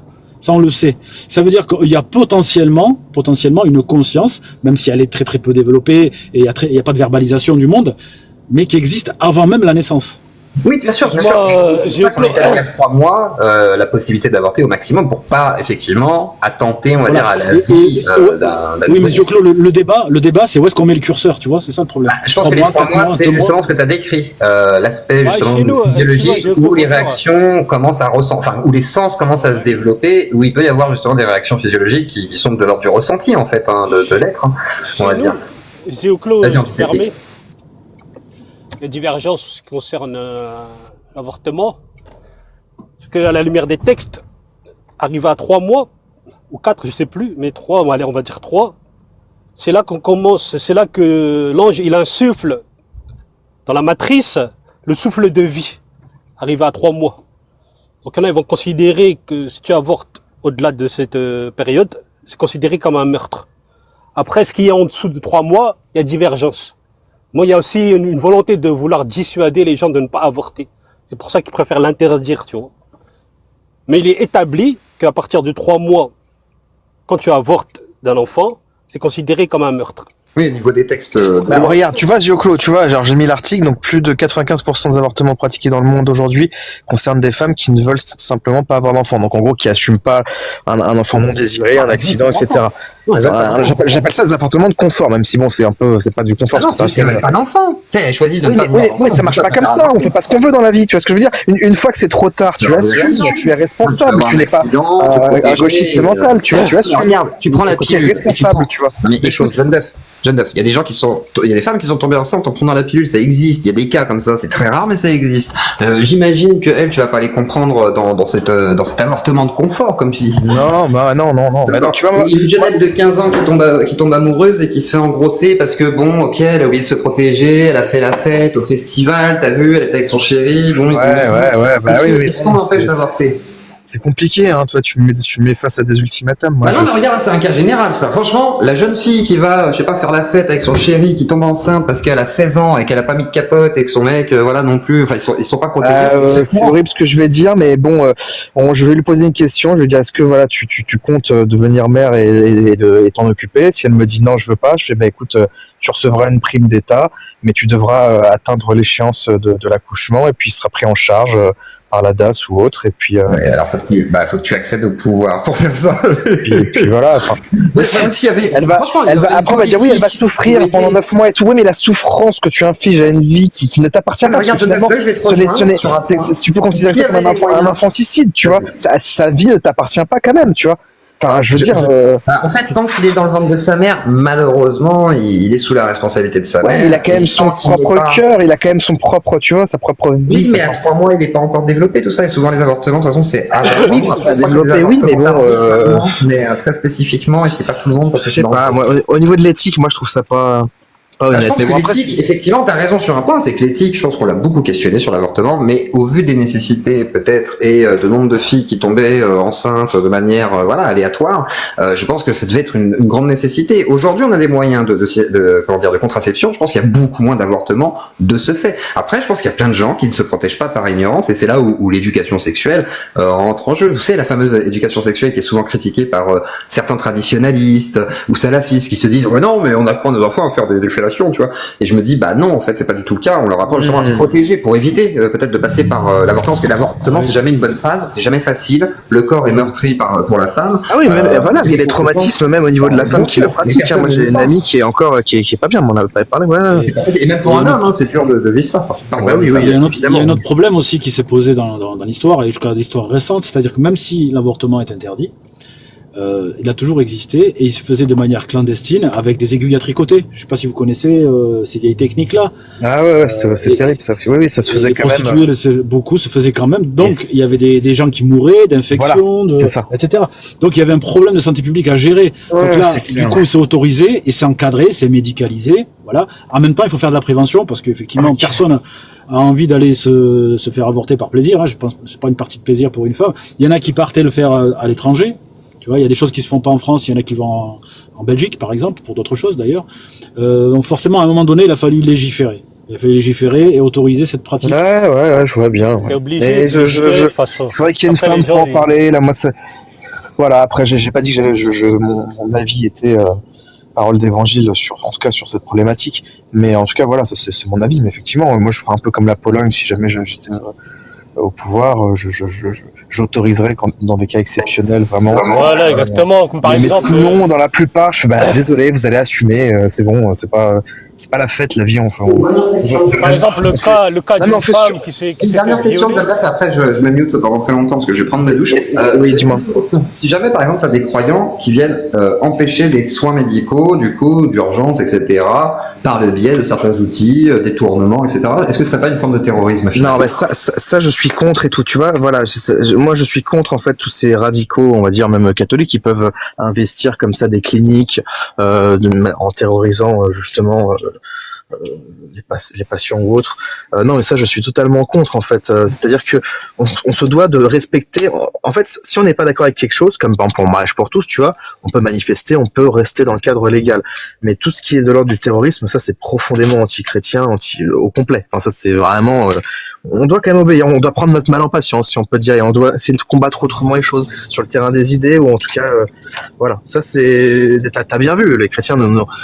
T'as pas vu je sais pas, des catholiques ou même des prêtres en soutane arriver, je sais pas moi, devant l'Assemblée nationale et de brûler en fait une partie de l'Assemblée qui votait des lois justement pro avortement ou pro GPA, ce genre de choses. Non, ça n'existe pas. Enfin, en tout cas, c'est totalement anti-chrétien. Enfin, c'est pas du tout l'esprit du Christ et l'esprit de l'Église. Jean Duff, j'ai une question pour toi. On va prendre notre mal en patience. Oui. Tu te dirais plutôt chrétien, enfin plutôt catholique, oui, ou moi, je suis catholique, chrétien, catholique, assumé. Oui, Parce oui. que le christianisme, c'est pas que le catholicisme, on est d'accord. Oui, je sais, il y a les protestants, il y a mon pote Coliseum qui est un unitarien, et des protestants luthériens là sur les réseaux, tout ça, je les aime bien, ils sont sympas. Mais les protestants, c'est un peu comme les coranistes dans l'islam en fait. Non, je dirais plus que c'est plus c'est plus chiisme, sunnite, mais bon, ça n'a rien à voir parce que c'est une religion totalement différente. En tout cas, ils reconnaissent pas l'autorité. En tout cas, il y a eu un schisme, tu vois, c'est pour ça qu'on appelle les chiites. Oui, mais ils reconnaissent pas l'autorité de l'Église, tu vois. Pour eux, ils reconnaissent pas l'autorité de Rome. De Rome. De l'Église, oui, de Saint-Pierre, mais après, ils reconnaissent pas l'autorité des. Parce qu'en fait, si tu veux, jusqu'à un certain pape, en fait, où ils reconnaissent plus l'autorité. Si tu connais bien le catholicisme, tu m'arrêteras. L'Église catholique, c'est l'Église de Rome, d'accord. Rome, c'est le siège du pape, donc du coup de l'Église catholique, et c'est anciennement Rome, c'est anciennement la capitale de l'Empire romain, et donc du coup quand l'Empire romain s'est converti au christianisme, naturellement la capitale du christianisme romain c'est devenu Rome, d'accord. Mais ensuite plus tard, il y a des gens qui ont théorisé. Ça n'a rien à voir avec Vatican II. Quand même. Non, c'est autre chose, ça vient après, ça. Ça vient bien après. Ça, c'est un concile, on va dire pastoral, entre guillemets. Ça, c'est intra-catholique. Oui, c'est intra-catholique, ça. Ouais, voilà, ils ont leur institution, ils ont même leur armée et tout, tu vois. Ils ont leurs soldats. Bon, il n'y a pas grand-chose, hein, tu sais, c'est des petits gardes suisses. Non, si tu veux, il y a beaucoup. Des petits gardes suisses avec des ailes de barde, c'est pas grand-chose, t'inquiète. Non, c'est un retour, on va dire, à des choses plus pures, entre guillemets, de la part des protestants. Ils se sont débarrassés de tout un tas de trucs qu'il y avait dans le catholicisme. Tu rentres dans une église protestante et tu rentres dans une église catholique, c'est la nuit. C'est un temple. On dit pas église protestante, c'est un temple protestant. Voilà, mais c'est pour expliquer. Mais en fait, en gros, c'est à partir de Luther, en 1500 et quelques, ce qui s'est passé, c'est qu'il était contre l'Église par rapport au commerce des indulgences. En fait, ce qui était un commerce où certaines personnes donnaient de l'argent pour avoir des indulgences au purgatoire, pour accéder Acheter au le paradis. paradis, quoi, hein, en gros. Hein. Voilà, en gros, tu vois, donc il dénonçait ça. Et puis d'autres choses aussi au niveau théologique, tu vois. Les protestants croient qu'on un petit peu comme dans l'islam, tu vois, qu'on accède au paradis, et en tout cas à sa justification, Mais de base, uniquement Romain, que par la grâce de Dieu, tu vois, et non pas par ses propres œuvres, tu vois. C'est-à-dire que mais c'est de la foi base, sans les œuvres, tu vois. de base, l'Église romaine, elle ne sépare pas le pouvoir politique du pouvoir religieux. Ah si, bien sûr. Ah non, évidemment. ça c'est en Non, fait, non, non, non, non, non. Ça, c'est pas. il n'y a pas de projet de sécularisation dans le catholicisme. Non, t'as pas compris. Il y a pas de. Ça s'appelle du gallicanisme. Le gallicanisme, c'est quand t'as un État, par exemple, tu vois, les anglicans, tu vois. C'est quoi ton modèle, toi, de base? C'est la religion catholique universelle C'est pas romaine. post-république, quand même. C'est pas. Ça veut rien dire post-république. Ouais, mais c'est elle est toujours pareille, la religion catholique. Ah, mais tu reconnais pas la laïcité. Depuis l'Église primitive, qui s'appelait d'ailleurs l'Église catholique, enfin le mot catholicos était très ancien dans l'Église primitive, c'est l'Église légitime en fait. C'est comme si je te dis pour toi dans l'islam c'est le sunnite, tu vois, c'est la légitimité pure en fait de la religion. Après les autres c'est schismatique, c'est voilà, ils ont essayé de faire à leur sauce. Je sais pas combien d'églises protestantes et tout, mais c'est toujours considéré, à l'époque c'était considéré comme une hérésie. On a fini par dire qu'ils avaient droit à l'appellation d'être chrétiens parce qu'ils croient quand même au dogme principal, à savoir que le Christ est mort et ressuscité pour nos péchés. Tu vois, voilà, ça tout le monde croit, tous les chrétiens croient à ça. Mais t'as des chrétiens des protestants qui croient que Jésus est juste le Fils de Dieu, mais qui n'est pas Dieu. Tu vois, chez les catholiques, on croit qu'il est Fils de Dieu et Dieu avec le principe de la Trinité. Tu vois, qui n'est pas reconnu chez les unitariens justement comme Coliseum, tu vois, par exemple. Enfin, il y a plein de subtilités, mais il y en a tellement. Sans pour autant faire de la théologie. J'ai pas envie de. Moi, je parle plus d'un point de vue étatique. C'est-à-dire, est-ce que tu reconnais la République, c'est-à-dire la laïcité, comme religion d'État? C'est-à-dire comme. Non, ce n'est pas une religion, c'est un système.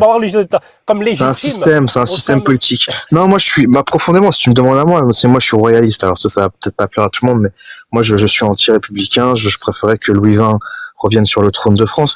Mais en attendant, parce que c'est un peu utopique et je suis pas sûr que ça arrive un jour, voilà, je vote quand même aux élections, je fais le jeu de la République, voilà quoi. Comme tu sais que la laïcité est née en opposition à l'Église catholique. Ah oui, totalement. Aujourd'hui, pour s'opposer, totalement. C'est pour ça que je l'aime pas d'ailleurs. À l'Église, à l'autorité de l'Église, il a fallu instaurer un système de sécularisation qui consiste à séparer le pouvoir politique du pouvoir religieux. Il y en a beaucoup, ils peuvent se reconnaître. Alors en fait, dans ce système. Mais le problème, c'est quoi? Non, alors ça, c'était déjà en germe. Le problème, c'est qu'en fait, c'est comme les musulmans. C'est un véritable fléau, en fait. Parce que le problème avec ce système de sécularisation, c'est que c'est tentant. Voilà, parce que tu peux pratiquer ta prière, tu peux jeûner, tu peux même faire le prosélyte, il n'y a pas de souci. Mais par contre, tout ce qui est intérêt commun, c'est-à-dire essayer de fédérer, vouloir le changement, la réforme dans la société, tout ce qui est réforme politique, ça, tu n'as pas ton mot à dire. Et c'est ça le système républicain, en fait. En fait, c'est normal. La religion reste dans la sphère publique pour combler le vide, ce qu'on appelle aujourd'hui le marxisme. Oui, c'est vrai qu'avant, le côté religieux, c'est au niveau social, surtout. Au niveau social et même un petit peu au niveau juridique avec les tribunaux de l'Inquisition qui en fait ont été dépeints comme des choses complètement horribles, alors que ça a fait que 15 000 morts en 300 ans, et puis il y avait des bonnes raisons, puisque les gars ont commis des crimes en général, et après la chasse aux sorcières, ça a été récupéré par les protestants, qui étaient très puritains et qui ont fait un peu n'importe quoi, mais il y a pas mort d'homme en fait, mais bon, c'est pas grave, mais en fait tout est à revoir. Il y a une légende noire qui s'est construite, alors j'ai pas dit que c'était voilà, c'est-à-dire que il faut mettre les choses à leur place, quoi. Enfin, tu vois, par exemple, en 3 ans de révolution, il y a eu 300 000 morts, par exemple, voilà. Et là, on parle de 15 000 en 300 ans. Tu vois, donc c'est 2 poids 2 mesures, quoi. Mais ça, les gens, ils oublient, mais c'est pas grave. Pourquoi la religion est mal vue en général? La religion est mal vue parce que les gens ne supportent pas l'autorité. C'est une question rhétorique. Ah oui. C'est une question rhétorique. La religion est mal vue en général parce que le religieux n'a jamais son mot à dire. Que ce soit par rapport à la répartition des C'est le principe d'autorité. Voilà, exactement. Mais le problème, tu vois, avec cette conception de la religion, c'est que ça nous handicape. C'est-à-dire qu'on est les champions pour adorer Dieu, pour prêcher, pour parler, mais en ce qui concerne le bien commun, c'est-à-dire la réforme dans la société, en fait, on a jeté l'éponge, c'est-à-dire on a accepté un système, voilà, de sécularisation. C'est pour ça que la religion est mal vue.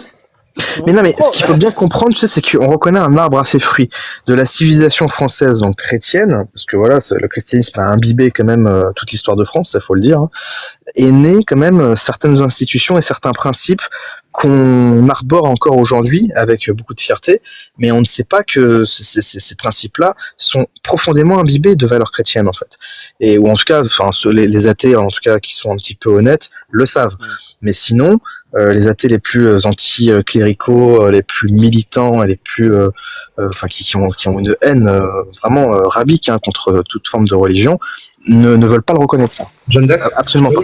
Un point, c'est que ces principes-là, tu vas dire d'humanité, je sais pas, de faire société, machin et tout, qui du coup seraient prônés par le catholicisme tout d'abord. Et là, c'est faux. Les premières sociétés, avant même qu'on ait des civilisations, étaient extrêmement solidaires, donc du coup partageaient déjà ces principes. En fait, c'est des principes que l'homme a de base comme biais pour justement survivre. En fait, quelque part, on pourrait dire que c'est un petit peu son système de survie. Oui, mais il faut les inculquer ces principes. En fait, en partie là, du coup, quand tu fais société, puisqu'on a un animal social, les singes, par exemple, ne s'entretuent pas pour rien, tu vois. Bah, oui, non, mais regarde, Zioclo, il faut bien qu'à un moment, tu aies des règles de société pour justement qu'il n'y ait pas en gros des garde-fous si tu préfères. Et au fur et à mesure qu'on avance dans le temps, que les gens s'éduquent par eux-mêmes et qu'ils finissent par comprendre qu'effectivement c'est plus simple de pas foutre le bordel et de respecter certaines règles pour que même moi je me sente mieux et que tout le monde se sente bien et que ce soit quelque chose d'entièrement positif de manière exponentielle, plutôt, tu vois, que de... Le catholicisme qui a amené ça. Je pense qu'avant PTD, avant ça, les gens avaient besoin de règles dures parce qu'ils avaient le cœur dur, Zioclo, tu comprends? C'était des époques archaïques. C'était des époques archaïques, comme à l'époque justement du judaïsme, l'islam. Il y a un archaïsme, tu vois. Il y avait déjà des penseurs qui disaient ces choses-là avant, des philosophes et tout. Alors, j'ai pas tous les noms. Je vais aller dans le sens de John sur un truc. En fait, on a évolué, tu vois, on avance. Là où je te rejoins, John, sur un truc, tu vois, moi je suis pas religieux. Ouais. Et, je viens d'une religion dont j'étais pratiquant avant, qui n'était pas le christianisme, donc je peux parler librement. Tu veux pas dire moi, je pense. C'était laquelle? Non, mais l'islam, c'est pas important. Ce que je veux dire par là, c'est que je dis bien Jésus-Christ. Je parle pas du catholicisme. Je parle pas des religions constituées par les hommes, parce que la religion chrétienne, notamment la religion catholique, etc., on sait très bien que c'est Paul de Tarse qui a gratté beaucoup derrière pour le faire. À la mort de Jésus, il n'a pas fondé une religion. Jésus, c'était un mode de vie, c'était, on va dire, des enseignements, une philosophie, d'accord? C'est construit là-dessus, plus tard, le christianisme, avec une organisation. Oui, mais il a quand même accompli les écritures, tu vois, prophétiques, de la loi de Moïse, tu vois, enfin, c'est pas rien non plus. Tu vas me comprendre, tu vois. Mais oui, je vois ce que tu veux dire. Où je veux en venir. Ah ouais, ça, je suis d'accord avec toi. Parce que tout ce qui est Ancien Testament, si tu veux, si tu suis Jésus, t'en as pas besoin de l'Ancien Testament, en vérité. Parce que lui, il accomplit la parole de Dieu. Il arrive, et moi je serais presque d'accord avec toi pour dire qu'en Occident, les valeurs humanistes viennent de Jésus. C'est lourd ce que je dis, hein, tu vois. Pour moi, Jésus, c'est un ovni dans l'histoire des religions. C'est-à-dire que je dirais presque que c'est presque un usurpateur qui s'est fait passer pour un rabbin. Il croyait pas un mot de l'Ancien Testament. Non, arrête. Non, franchement, ça aurait été un usurpateur. Attends, laisse-moi finir. Attends, il n'avait pas d'autre choix. Les gens étaient subjugués par sa science. Par ses connaissances. Ce que je veux dire par là, par ses connaissances rabbiniques. Donc, je te rejoins sur un truc. C'est que quand on dit effectivement à l'époque les groupes humains, il fallait qu'ils soient solidaires, etc. pour réussir à faire des trucs. C'est vrai et c'est pas vrai. C'est vrai à l'échelle du groupe et du clan, si tu veux. Parce que Homo sapiens à l'époque, il fallait si Homo sapiens a survécu, c'est grâce à beaucoup de choses, notamment sa capacité à faire société, tu vois, à un niveau suffisamment grand pour pouvoir être suffisamment fort, si tu veux. L'homme de Néandertal a disparu, par exemple. Et pourtant, c'était un homme, hein, qui était intelligent, qui savait faire du feu, des outils. L'Homo sapiens a continué à exister, Homo sapiens sapiens, c'est-à-dire nous-mêmes. Parce qu'on sait faire des groupes, ok? Mais c'est pas parce qu'on sait faire des groupes et qu'on est solidaire dans le groupe qu'on va être solidaire et qu'on va pas attaquer les autres groupes, qu'on va pas être raciste, qu'on va pas être clanique. On a un instinct grégaire, c'est-à-dire de protection de nos proches, c'est-à-dire à commencer par notre famille, ok, ce qui est normal, et de proche en proche, les cousins, le clan, etc. De sorte que le groupe humain, naturellement, qui va tenir la route tout seul, c'est celui dont tous les membres du groupe, tu vas pouvoir les identifier en un regard. Tu vois un visage, tu sais que tu le connais. Tu vois, nous aujourd'hui on vit dans des villes où tous les matins si tu prends le métro tu croises des gens que tu n'as jamais vus, que tu ne reverras jamais. Tous les jours, tu découvres des visages. Et forcément, on a des instincts qui sont à l'encontre de ça. Donc on est obligé d'avoir un contrat social. Et ça, c'était pas évident à l'époque. Par contre, dans la parole de Jésus-Christ, tu trouves le moyen d'accepter les autres, de pas les considérer comme tes ennemis et de pas les détester, même si c'est tes ennemis. Et ça, c'est fort. Problème. Tu vois, j'ai pas de problème avec la notion de miséricorde, qui est la moindre des choses. Mais c'est toujours sur des bases de l'individualisme. Et moi, je vois plus le truc à l'échelle communautaire. Parce que c'est vrai que l'image qu'on a voulu nous vendre de Jésus, je vais pas dire qu'elle est un peu trop laxiste. Mais quand même, tu dois pas renier cette notion d'autorité à titre éducatif. Par exemple, quand il est rentré à Jérusalem, la première chose qu'il a fait, c'est il a chassé les marchands du temple. Voilà, parce qu'on parlerait des gens qui obstruent le sentier de Dieu. Ah ouais, c'était pas du tout un bisounours comme on veut le faire passer. Mais le problème... Et d'ailleurs, il reviendra comme un lion, là, c'est marqué dans les Écritures, parce qu'en fait, dans l'islam, et même pour les juifs, comme pour les chrétiens, il y a le retour du Messie. Donc pour les chrétiens, comme moi, c'est Jésus. Les juifs ne savent pas, mais il y en a qui disent, c'est peut-être Jésus, ça pourrait être lui, ils savent pas. Et pour les musulmans, ils disent que c'est Jésus également, et il reviendra en toute puissance. En partie. Non, pas du tout. Arrête de dire des conneries, non. Mais c'est un humaniste et tout, qui va chasser les marchands de contradiction entre le fait d'être autoritaire. Non, mais gauchiste. Attends, je vois un wok aux cheveux bleus avec, non, s'il te plaît, Zioclo. Mais chasser les marchands du temple, c'est plutôt une bonne chose.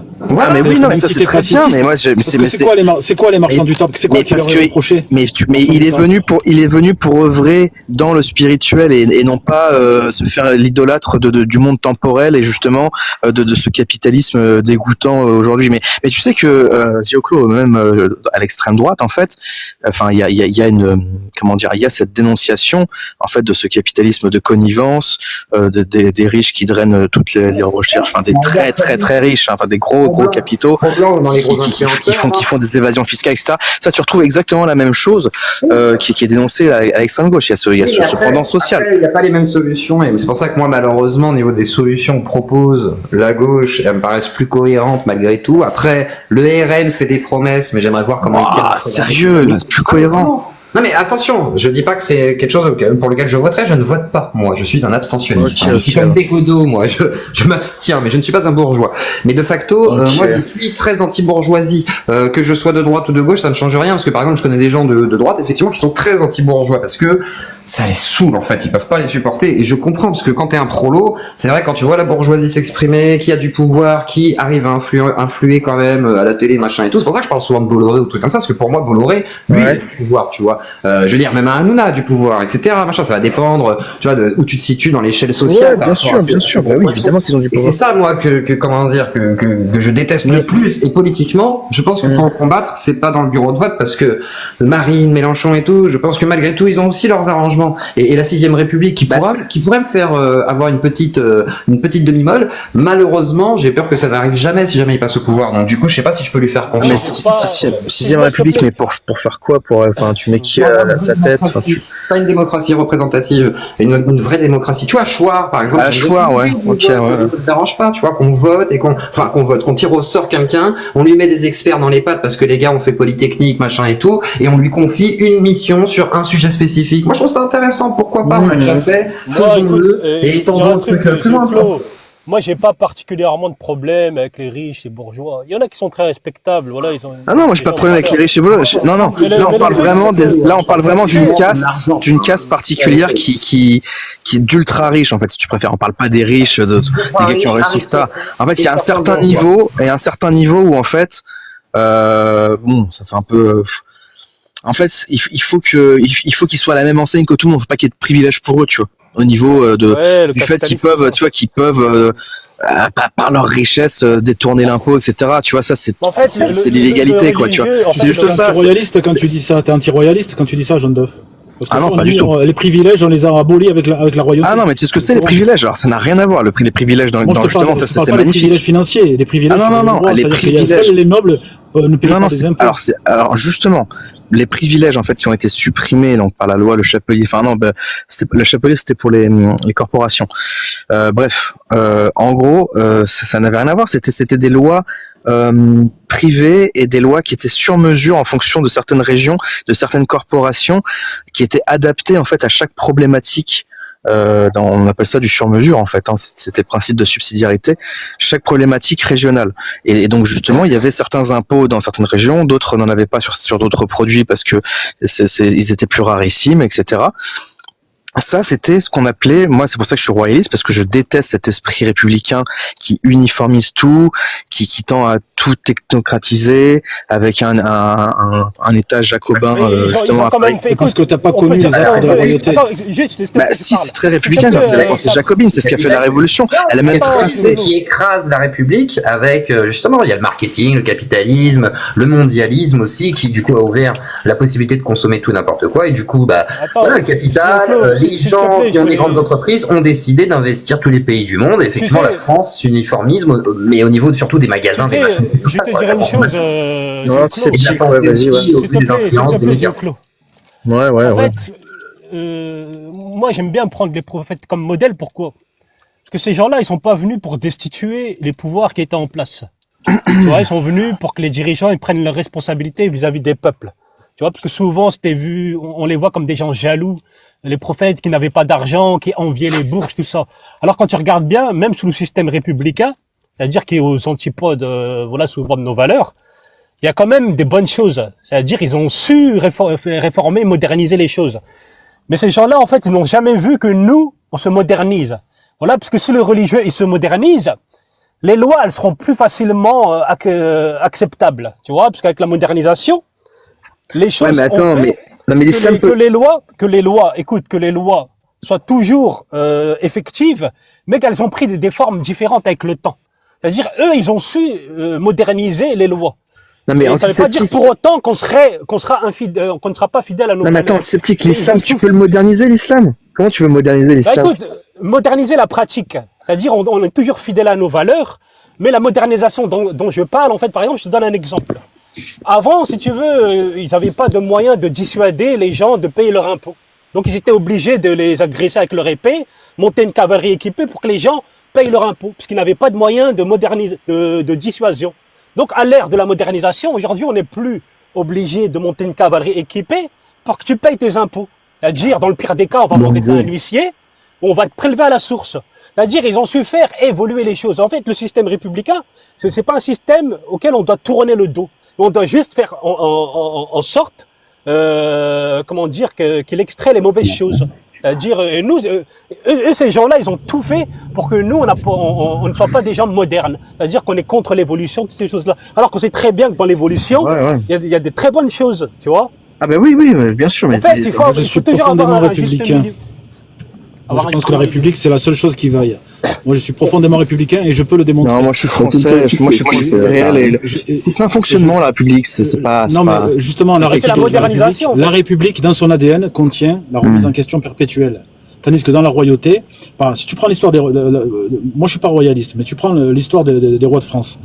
Si tu connais le système de la féodalité, t'as toujours un suzerain, d'accord, et le seigneur qui est au-dessus de tous les seigneurs, c'est le roi. En fait, c'est une pyramide. Et chacun doit. C'est le lieutenant du Christ sur terre, oui. Enfin, c'est son titre. Voilà. Donc, t'es en train de acter ce que je te disais tout à l'heure, c'est-à-dire que il y a une alliance entre le politique et le religieux. Ah oui, c'était le cas à l'époque. C'est pour ça qu'on disait que la France était la mère aînée de l'Église. Exactement. Depuis Charlemagne, qui à coups de latte dans la gueule a fait convertir les Ostrogoths au christianisme. Il n'est pas venu avec des bouquets avec des rameaux d'olivier. En gros, on n'est pas obligé à rogner En gros, on n'est pas obligé d'employer des moyens radicaux pour atteindre des objectifs. En fait, l'objectif de la loi, c'est qu'elle soit